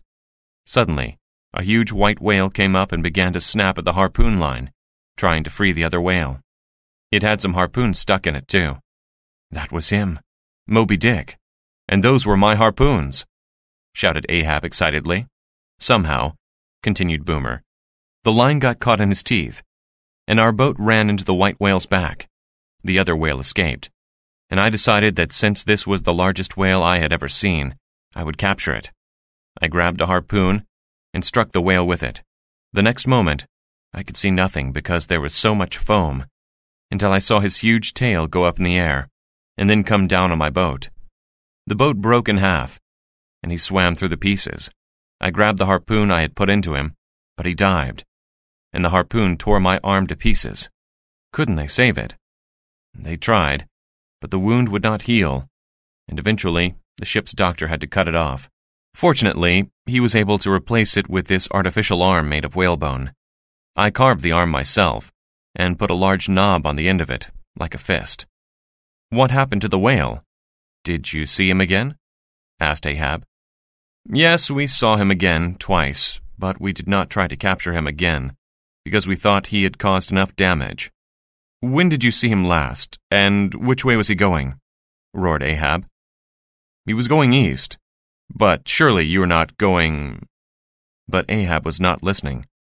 Get me down to the boat, he shouted at the crew, and a few moments later, he had his back to the Samuel Enderby and was speeding back to the Pequod.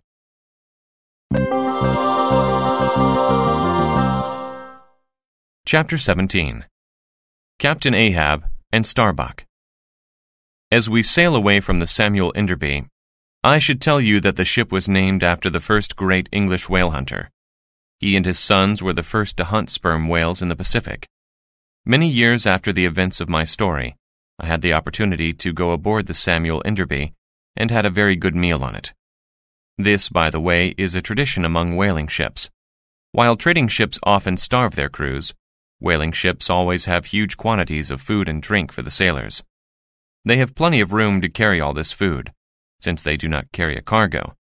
I once saw some old documents that listed astonishing amounts of food and drink that were taken on board.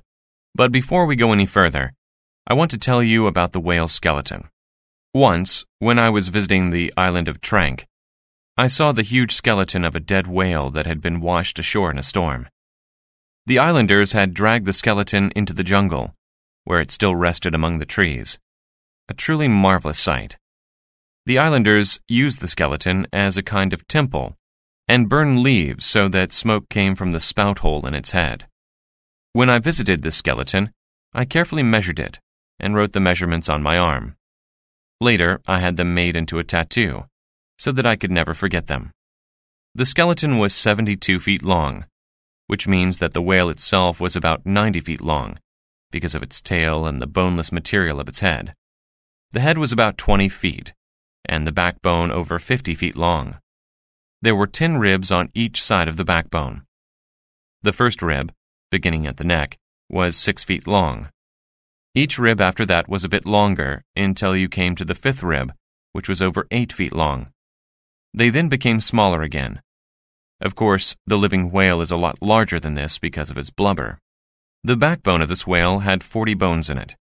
The largest was 3 feet by 4 feet, and the smallest were so small that children had taken them and used them as toys. Whichever way you look at it, the whale is a very large animal that weighs as much as 1,000 men. Do you think the whale will ever become extinct? Some people think so, but I cannot believe it. If you tell me that buffalo and elephants have been hunted so much that not many are left, I will tell you that it is easy to hunt those animals, and many people do so. It is not easy to hunt whales, so not many men do. 40 men on one whaling ship will be happy to capture 40 whales in 4 years. That's only 10 whales per year, which is hardly enough to make the whales extinct. Whales have swum in the oceans from the beginning of time, and will still be swimming in them at the end of time. Ahab had been in such a hurry to return to the Pequod and return to his hunt for Moby Dick that he had damaged his whalebone leg in the boat. He called the carpenter and ordered him to make a new one. The carpenter on a ship is a very good person to have because he does all sorts of unusual jobs. If a peg becomes too big for its hole, the carpenter puts it in his vise and fixes it. If a sailor catches a bird on the ship and wants to keep it, the carpenter will make him a cage. When Starbuck wanted stars painted on the oars of his boat, the carpenter did it. If a sailor wants to wear shark bone earrings, the carpenter will not only make the earrings, he will also make holes in the sailor's ears. If another sailor has a toothache, then the carpenter will pull the tooth out for him. If the captain wants a new leg, the carpenter will make it for him. The Pequod's carpenter was a short man who talked to himself while he worked. No task was difficult for him because he saw the world as a place of objects for him to work with. A tooth was just another piece of bone or whalebone, and a sailor's head was just a block of wood. To pull a tooth, he would put the sailor's head in his vise and use his pliers to pull the tooth out. It was just another job. Therefore, he told his captain that the new leg would be ready the next day. Early the next morning, however, some of the crew were pumping the ship and found oil in the water. It was common practice for a whaling ship to pump water into the hold once or twice a week so that the casks of oil would stay wet. This would make sure that none of the wood dried out and allowed the precious whale oil to leak away. Then the water would be pumped out again, and if there was oil in it, they knew that one of the casks was leaking. If that happened, all the casks would have to be brought on deck and examined. Starbuck went to Ahab's cabin to tell him about the oil leak, but Ahab was studying his maps and would not agree to bring the casks on deck. This would slow down the Pequod and slow down his hunt for Moby Dick. "What will the owners say?" argued Starbuck, "when so much precious oil is lost? We could lose more oil in one day than it took a whole year to get." "I don't care about the owners," shouted Ahab. "I am the captain of this ship, and I will decide what to do. Get back on deck and leave the oil alone." Starbuck, however, did not get back on deck, but continued to argue with his captain until Ahab grabbed his gun and pointed it at the mate. "There is only one captain on this ship, and I am telling you to get back on deck and leave the oil alone." "You have made me angry," replied Starbuck, "but you do not need to be afraid of me. The person you need to be afraid of is yourself, old man." With that, he left the cabin and went back on deck. Ahab thought about what Starbuck had said. "You are a good man, Starbuck," he said to himself, "and you are right." He went on deck himself and told the crew to take the casks onto the deck and find the leak.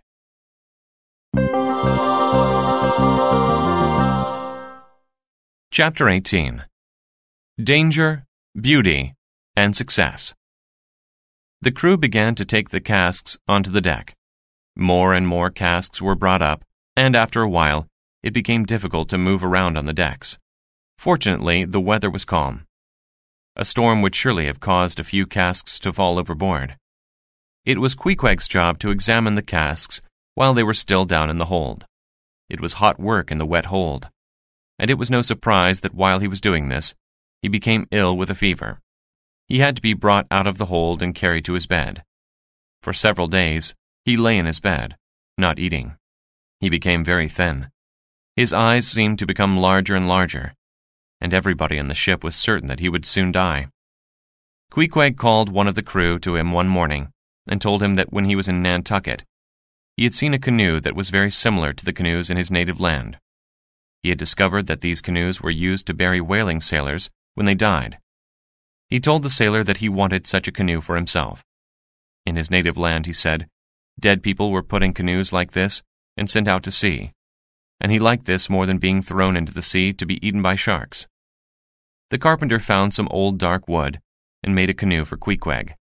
He measured Queequeg and made the canoe exactly the right size. Queequeg said that he wanted to see the canoe.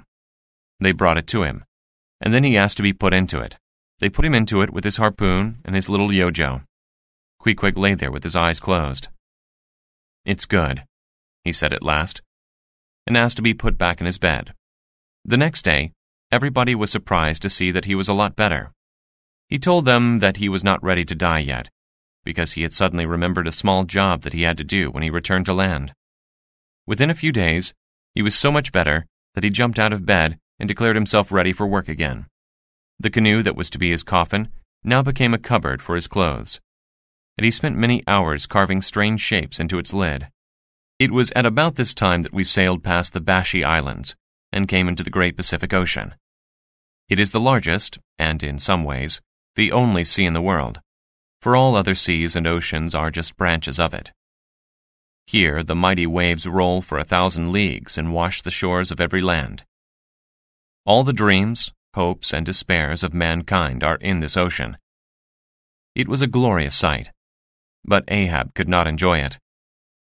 His mind was focused on Moby Dick, who must be somewhere in that ocean, and he dreamed only of hearing the whales cry when his enemies spouted thick blood. It was better weather now, and Perth, the old blacksmith, kept his forge and tools on deck. This old blacksmith had once been a happy man with a young family and a successful business in his village. Sickness came to his cheerful house, however, and his young wife and children all died. He could not bear to stay in the village of his previous happiness, and became blacksmith on the Pequod to roam the world in his grief. While he was working at his forge one day, Ahab came and watched him work. "What are you doing?" he asked. Perth explained that he was working on an old spade, making it smoother and sharper because it had some dents and wrinkles in it. "Can you make anything smooth again?" "I think I can smooth out all dents and wrinkles except one." Ahab pointed to his forehead, deeply wrinkled by his hatred of Moby Dick. "That's the one," said Perth. "That I cannot smooth." "Indeed you cannot," agreed Ahab. "If you could, I would happily lay my head on your anvil and let you strike it with your hammer. But these lines are not just on my skin. They are in my skull and can never be smoothed."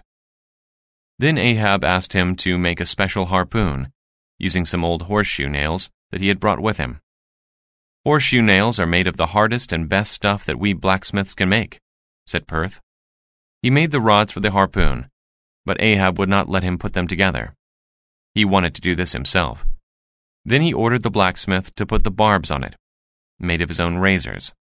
When it was done, he called the 3 harpooners to him and gave each of them a small cut with his new harpoon, drawing blood from each.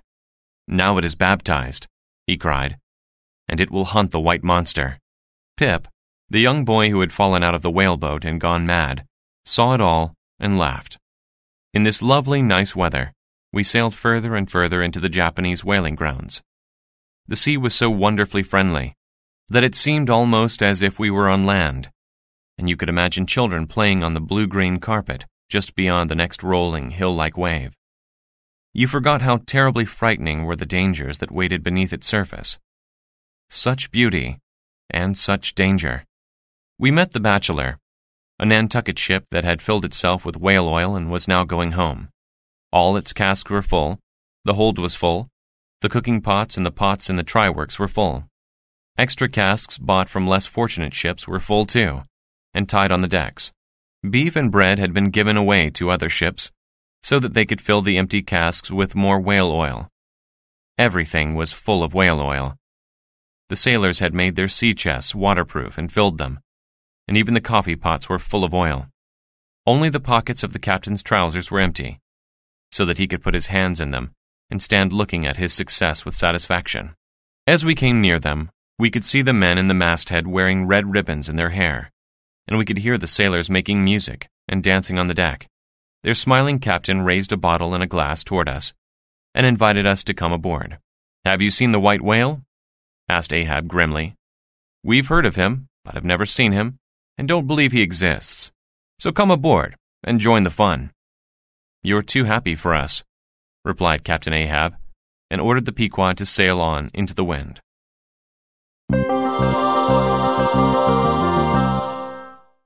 Chapter 19. The Typhoon. The Bachelor had been very lucky, and its luck seemed to rub off onto us. Not long after we met their boat, we killed 4 whales in one day. Each of the boats had captured one, and we were able to tie 3 of them to the Pequod before nightfall. The furthest one had been captured by Ahab's boat, and he and his boat crew stayed with the dead whale until the next morning. During the night, they lit a small lamp that shone weakly over the nearest waves and over the blackness of the dead whale lying in the water like an island. In the distance, they could hear small waves break against its other side. The crew on that boat slept, but Ahab and Fedallah were awake in that dark, watery night. "I dreamed of the hearse again," said Ahab.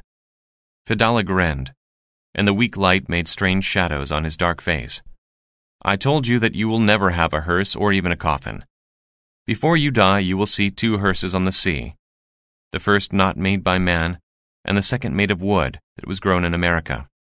"We shall never see anything like that," replied Ahab softly. "I will die before you, but you will see me again," said Fedallah. "And here is a new promise. Only a rope can kill you." "You mean I will be hanged? But that will never happen. I am immortal." Both men sat quietly until the gray dawn came, and the sleeping crewmen awoke to tow the whale to the Pequod. Another day came, hot and blue. Ahab sat on the deck with his quadrant and calculated the position of the Pequod, while all the sailors looked out to sea for the white whale. Suddenly, Ahab threw the quadrant onto the deck and stamped on it with his whalebone leg. "Useless thing," he cried as he smashed it. "You can tell me exactly where I am, but you cannot tell me where I will be tomorrow, and you cannot tell me where anything else is. Where is Moby Dick? That is all that matters. I will not use you again." He turned the ship eastward and sailed on. That night, the Pequod lost her sails in a terrible typhoon. The sky and sea roared. The sails were split with thunder and lit by lightning that showed the rags that remained on the bare masts. A huge wave reached up and smashed the bottom of Ahab's boat, which had been pulled up high against the side of the ship. "Can you see what is happening?" Starbuck shouted to Stubb.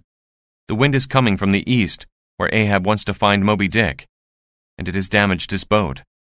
The whale is protecting itself." Stubb was afraid of the storm and began to sing, which was his way of overcoming his fear. Starbuck, however, had a new idea. "If we turn the ship around and let the storm drive us the other way, that is the quickest way back to Nantucket," he said. Ahab came walking crookedly toward them in the darkness of the night, his way lit by sudden flashes of lightning. Starbuck looked up and saw that the top of each of the masts was burning, lit by the white lightning storm. He cried out, and the crew all looked up to see it. Everything looked different at night when the lightning flashed. Dagu looked 3 times bigger than his usual size in that darkness, while Tashtigo's white teeth shone as if they too were on fire. Queequeg's tattoos burned like blue flames on his dark body. "Look at it, men!" cried Ahab. "The white lights will show us the way to the white whale." He looked up to the white lights. "I worship you, white flames, with my defiance. I know it is the only worship you can accept. Look at your boat, Captain," shouted Starbuck, "and see your harpoon, which is burning too. God is against you. Let us turn back and go home, so that we can go on a better voyage than this." Captain Ahab grabbed the burning harpoon and waved it in the air. "You have all promised. I will show you that there is nothing to fear by putting out the fire of this harpoon." He blew at the harpoon and put out the flames, but it was too much for most of the crew, who ran away from him in fear. During that wild night, Captain Ahab ordered that the ship should continue eastward into the storm, though all the crew was afraid. After midnight, the typhoon lost some of its power. The ragged old sails were cut free, and new sails were raised. The helmsman, peering at the compass, steered east all night, as commanded by the captain. Surprisingly, the wind now changed direction and actually blew the ship in the direction that Ahab wanted to take. Starbuck, on his way down to Ahab's cabin to tell him that the wind had changed, remembered how Ahab had pointed a gun at him. "The old man is mad and will kill us all," he thought. Ahab was asleep, and Starbuck picked up the gun that had once been pointed at him. "Ahab would murder all of us, but if I kill him now, he will not be guilty of that terrible crime," he thought. "But perhaps there is another way. Perhaps I could tie him up and take him home a prisoner." No, it would be too terrible. What can I do? What can I do? He pointed the gun at the sleeping captain, but he could not do it. He put it back in its place and left the cabin. By morning, the wind was quieter, and the Pequod rode the waves with the golden sun rising behind it. When Ahab came up from his cabin, he was furious. "Why are we sailing west, away from the rising sun? I ordered you to steer east-southeast," he said to the helmsman as he struck him with his fist. He looked at the compass and was astonished to see that the Pequod was, in fact, sailing east. It was a very strange event, but the compass had turned during the storm. Ahab ordered the helmsman to turn around and sail into the sun. Most of the crew was afraid of what might happen to them, because steering against the compass was thought to be bad luck. But they were even more afraid of Ahab, and quietly did as they were told.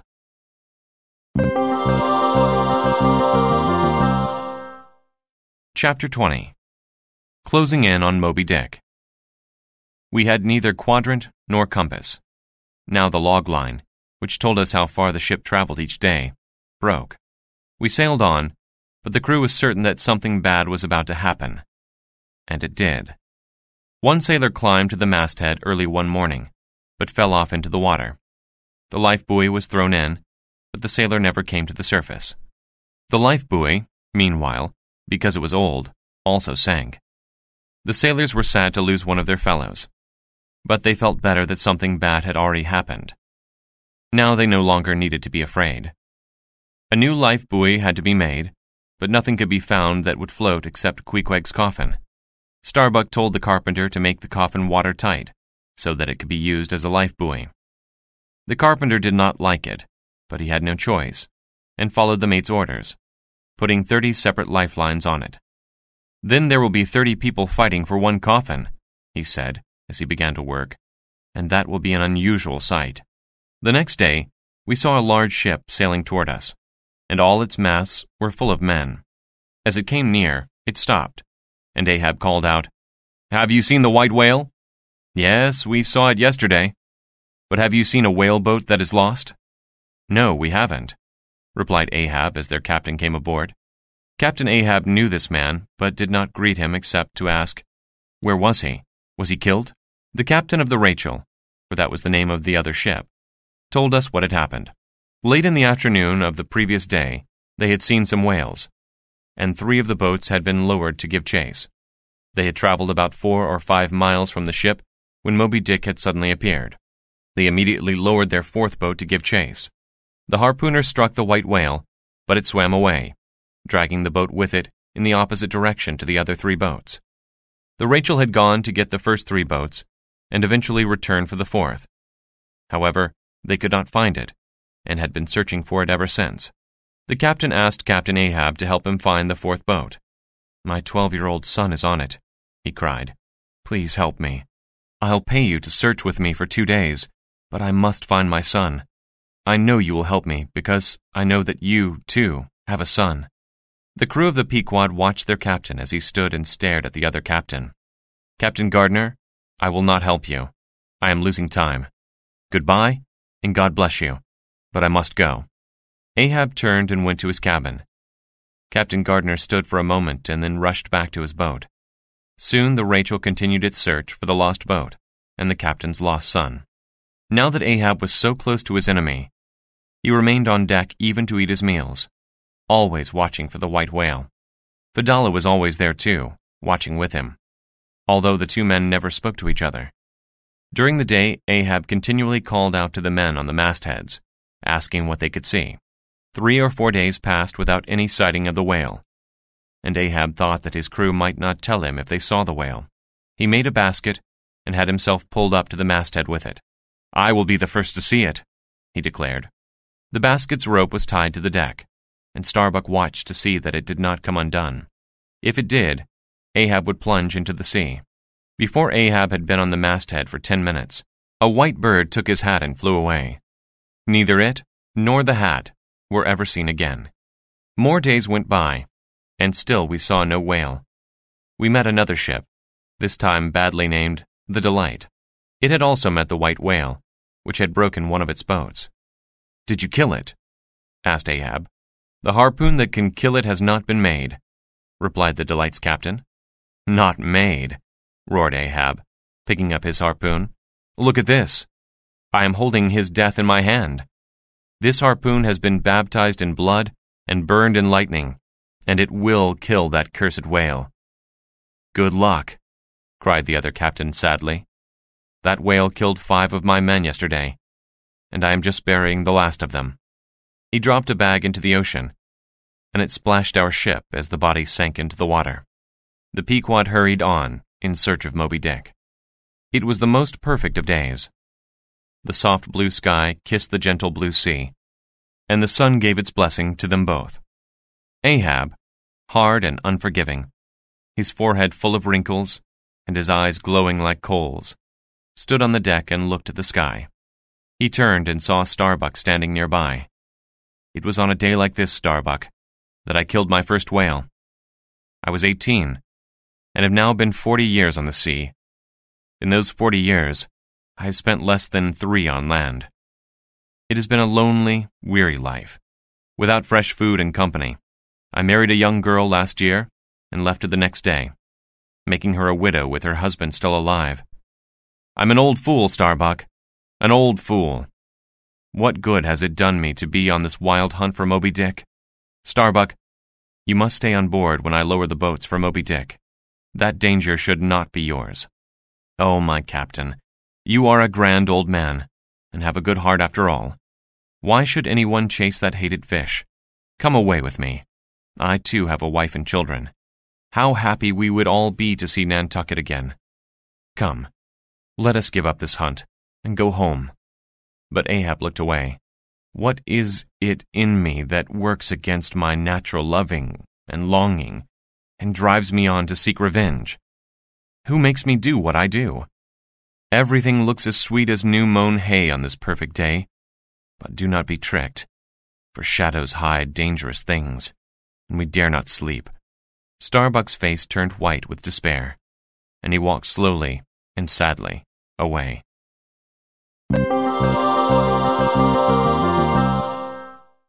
Chapter 21. Captain Ahab meets his enemy. He smelled it first, the whale, that very night, and ordered the ship to change course. As soon as dawn stole upon the sea, he called the crew to the deck and ordered the men onto the mastheads. "What can you see?" "Nothing, sir." He ordered the crew to pull him up again in his basket, and he was only halfway up when he cried out in joy. It was Moby Dick. The crew rushed to see the famous whale, which was about a mile ahead of them. The other lookouts had seen it too, but Ahab saw it first. He was brought back down to the decks, shouting as he came down, "Lower the boats, Mr. Starbuck, but only 3. Remember that you are to stay on board and keep the ship." Soon, the boats were speeding after the white whale, Ahab's boat leading the way. Now they were close enough to see the old harpoons in its sides and back. Still, the whale was not aware of them, but swam smoothly on through the sea and then dived. The boat stopped rowing, and the men waited for the whale to come back up again. It was gone for an hour when Tashtigo saw the birds. They were flying toward Ahab's boat because they could see the whale about to come to the surface. Ahab stared into the water. At last, he saw a small white speck that quickly grew larger as the whale shot up from the deep, its mouth open and its 2 rows of teeth ready to bite the boat. Quickly, Ahab turned the boat, but just as quickly, the whale changed its direction and seized the front of the boat in its teeth. It shook the boat as a cat might playfully shake a mouse. Then it closed its jaws, biting the boat in half. Ahab fell into the water, while some of the other men in the boat were able to hold on to the back part of it and stay afloat. Moby Dick swam around the wrecked boat in smaller and smaller circles. The other boats did not dare to strike in case the whale would become angry and destroy the men who were now in the water. Ahab could not swim, but he could float, and it seemed that Moby Dick made Ahab's floating head the center of his circle. The Pequod now sailed toward Ahab, and the whale swam off. The other boats came in and rescued the men in the water. Ahab laid at the bottom of Stubb's boat, sad and broken. Looking up at Stubb, he asked about the harpoon, and Stubb told him that it was safe. It had not been used. Then he asked about the men and was told that they had all been rescued. Feeling stronger now, Ahab ordered Stubb to continue the chase. But the whale was too fast, and the boats returned to the ship. The Pequod then continued the chase, for it could go faster than the boats. We followed until night fell, and then slowed to stay behind him, though we could no longer see him. Ahab stood at the front of the ship until dawn. When daylight came, it was not long before the whale's spout was seen, and the men cheered at last, united in their chase. Not a mile from the ship, it breached, throwing itself into the air and falling back into the water with a mighty splash.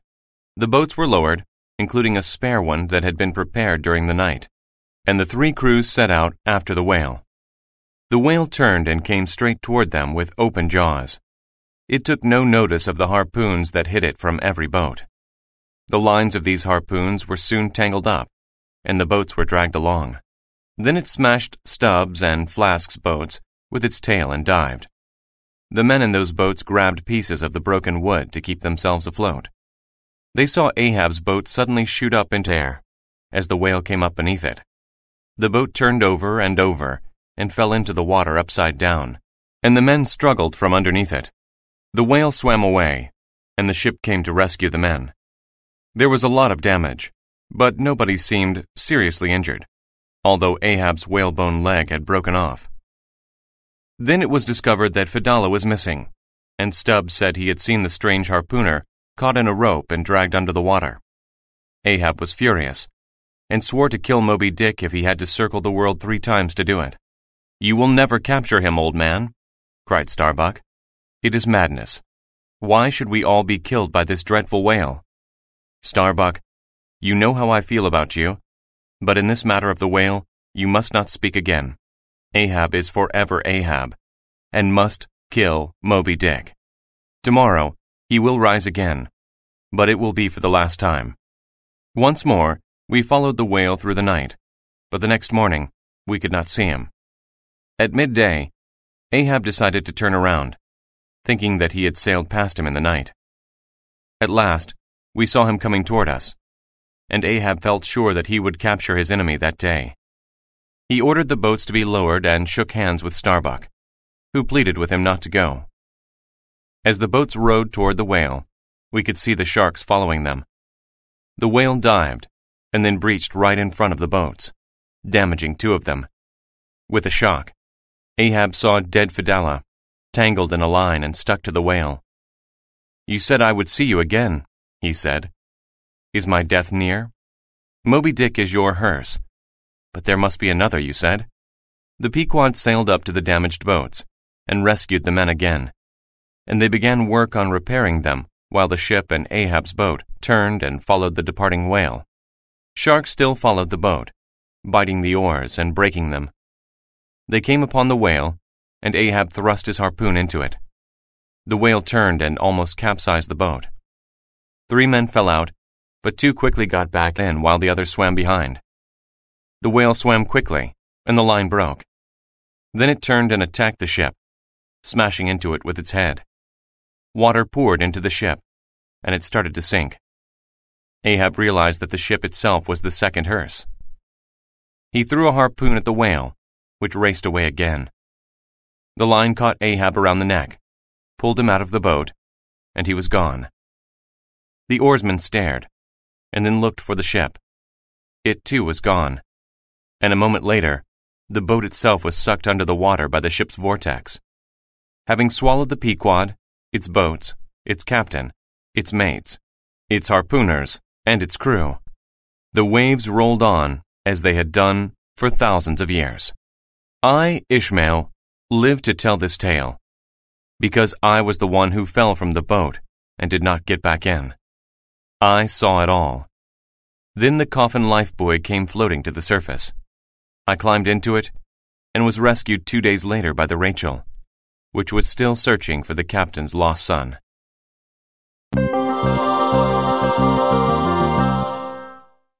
Playlet. Moby Dick. Almost all men dream of going to sea at some time or another. On the island of Manhattan, where all the streets lead to the sea, you will notice the crowds of men who gather there to look at the sea. Water is like a magnet, whether it is the sea, or a lake, or a river, and men have always been drawn to it. Call me Ishmael. A few years ago, it doesn't matter exactly when, I had no money and nothing to interest me on shore, so I decided to go to sea. I find it's a good way to make yourself feel better about the world. I'm not sure why, at this time, I decided to go on a whaling ship. Perhaps it was the whales themselves that drew me to them. The whale is a warm-blooded animal that breathes air just like people. It is not a fish. There are two kinds of whales, those that have teeth and those that don't. The sperm whale is a large, toothed whale that can reach almost 70 feet long and weigh as much as 80 tons. It is usually dark gray in color, but older whales can become almost white. White. White as a ghost. Ghostly white. It's like they're almost not there in the wide blue world of the green-blue sea and the deep blue sky. Do you see its colorless mass in the greeny blueness? Or is that a trick of the eye? He is there, all right. He is always there. Lower the boats. See Ahab against the white sails, his skin burned dark by the white sun, the white scar that runs down his face, the black look of hatred in his eye, the white whalebone leg. It is Ahab. Yes, it is Ahab. I sailed with him on the Pequod. Much good did it do me. I was saved by a coffin. My coffin. Yes, Queequeg, your coffin. I wish that you would have been saved by it like me. I would have killed that whale as I have killed many others. I've hunted them, chased them, harpooned them, and killed them. Oh yes, when I throw my harpoon, it always hits its mark. The whale does not make me afraid, no matter how big, no matter how white. His color does not matter. I know the color of money, and that whale is money to me. I have invested. I have spent my life's earnings to buy the ship and send it to sea well stocked. The blubber of one whale will make about 100 barrels, or 10 tons of oil. 10 tons! Do you know how much that is worth on the open market? And if they can take 40 whales in 4 years, that's 400 tons. Tell my wife to buy new furniture. I'll build the grandest house in New Bedford. His color matters. The white whale is all that matters. The blubber of the whale is about 8 to 12 inches thick and covers its whole body, apart from the head. The skeleton of the whale, I saw a sperm whale skeleton once and measured it. It was in the jungle on an island. See those white bleached dead bones in the living green island forest in the vast blue world, and small brown men like ants around their temple. I worship the whiteness of the whale I hate, and the white fire of the sky with my defiance. Ahab is forever Ahab. White Moby Dick must die. Come, my captain, my great captain, will nothing stop you? Not money or duty or love or fear. You have a young wife and child, as do I.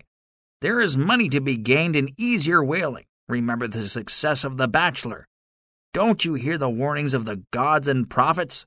Don't you fear the power of the whale and the wind and sea it commands? That storm was not an accident. Even the compass turned and urged you to flee. In the Bible, Jonah fled from his God, I heard the preacher say, and the whale brought him back. But what is that to Ahab?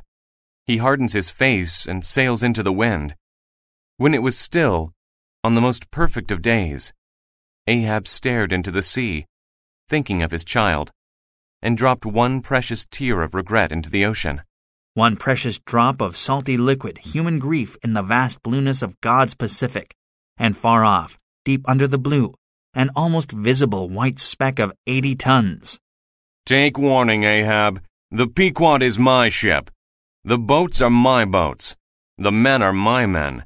And the oil is my oil. Take warning. Look at the sperm whale's forehead. The front of the whale has no eyes, ears, or nose, and even its mouth is under the head. It is a great blind wall sailing through the sea. There are no bones in the forehead, but it is so strong that not even the sharpest harpoon can penetrate it.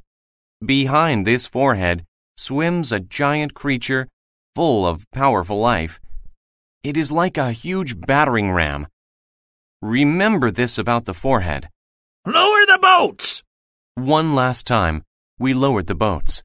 One last time, we chased the white monster with our oars and our harpoons. The sharks, hungry as ever, came with us. The wild, boiling, bubbling sea, white foam, red blood, steel harpoons, flying ropes, rags, burning sun, deepest blue water, white ghosts, open mouth and rows of teeth, white bleached wood, fear on faces and grim death in the whirlpool of it all. All gone. All gone. Ahab, Starbuck, and Queequeg are all gone. The finest crew that ever was is all gone. The boats, the harpoons, the Pequod, all lie at the bottom of the eternal sea. I, Ishmael, live to tell this tale, which I swear is the truth.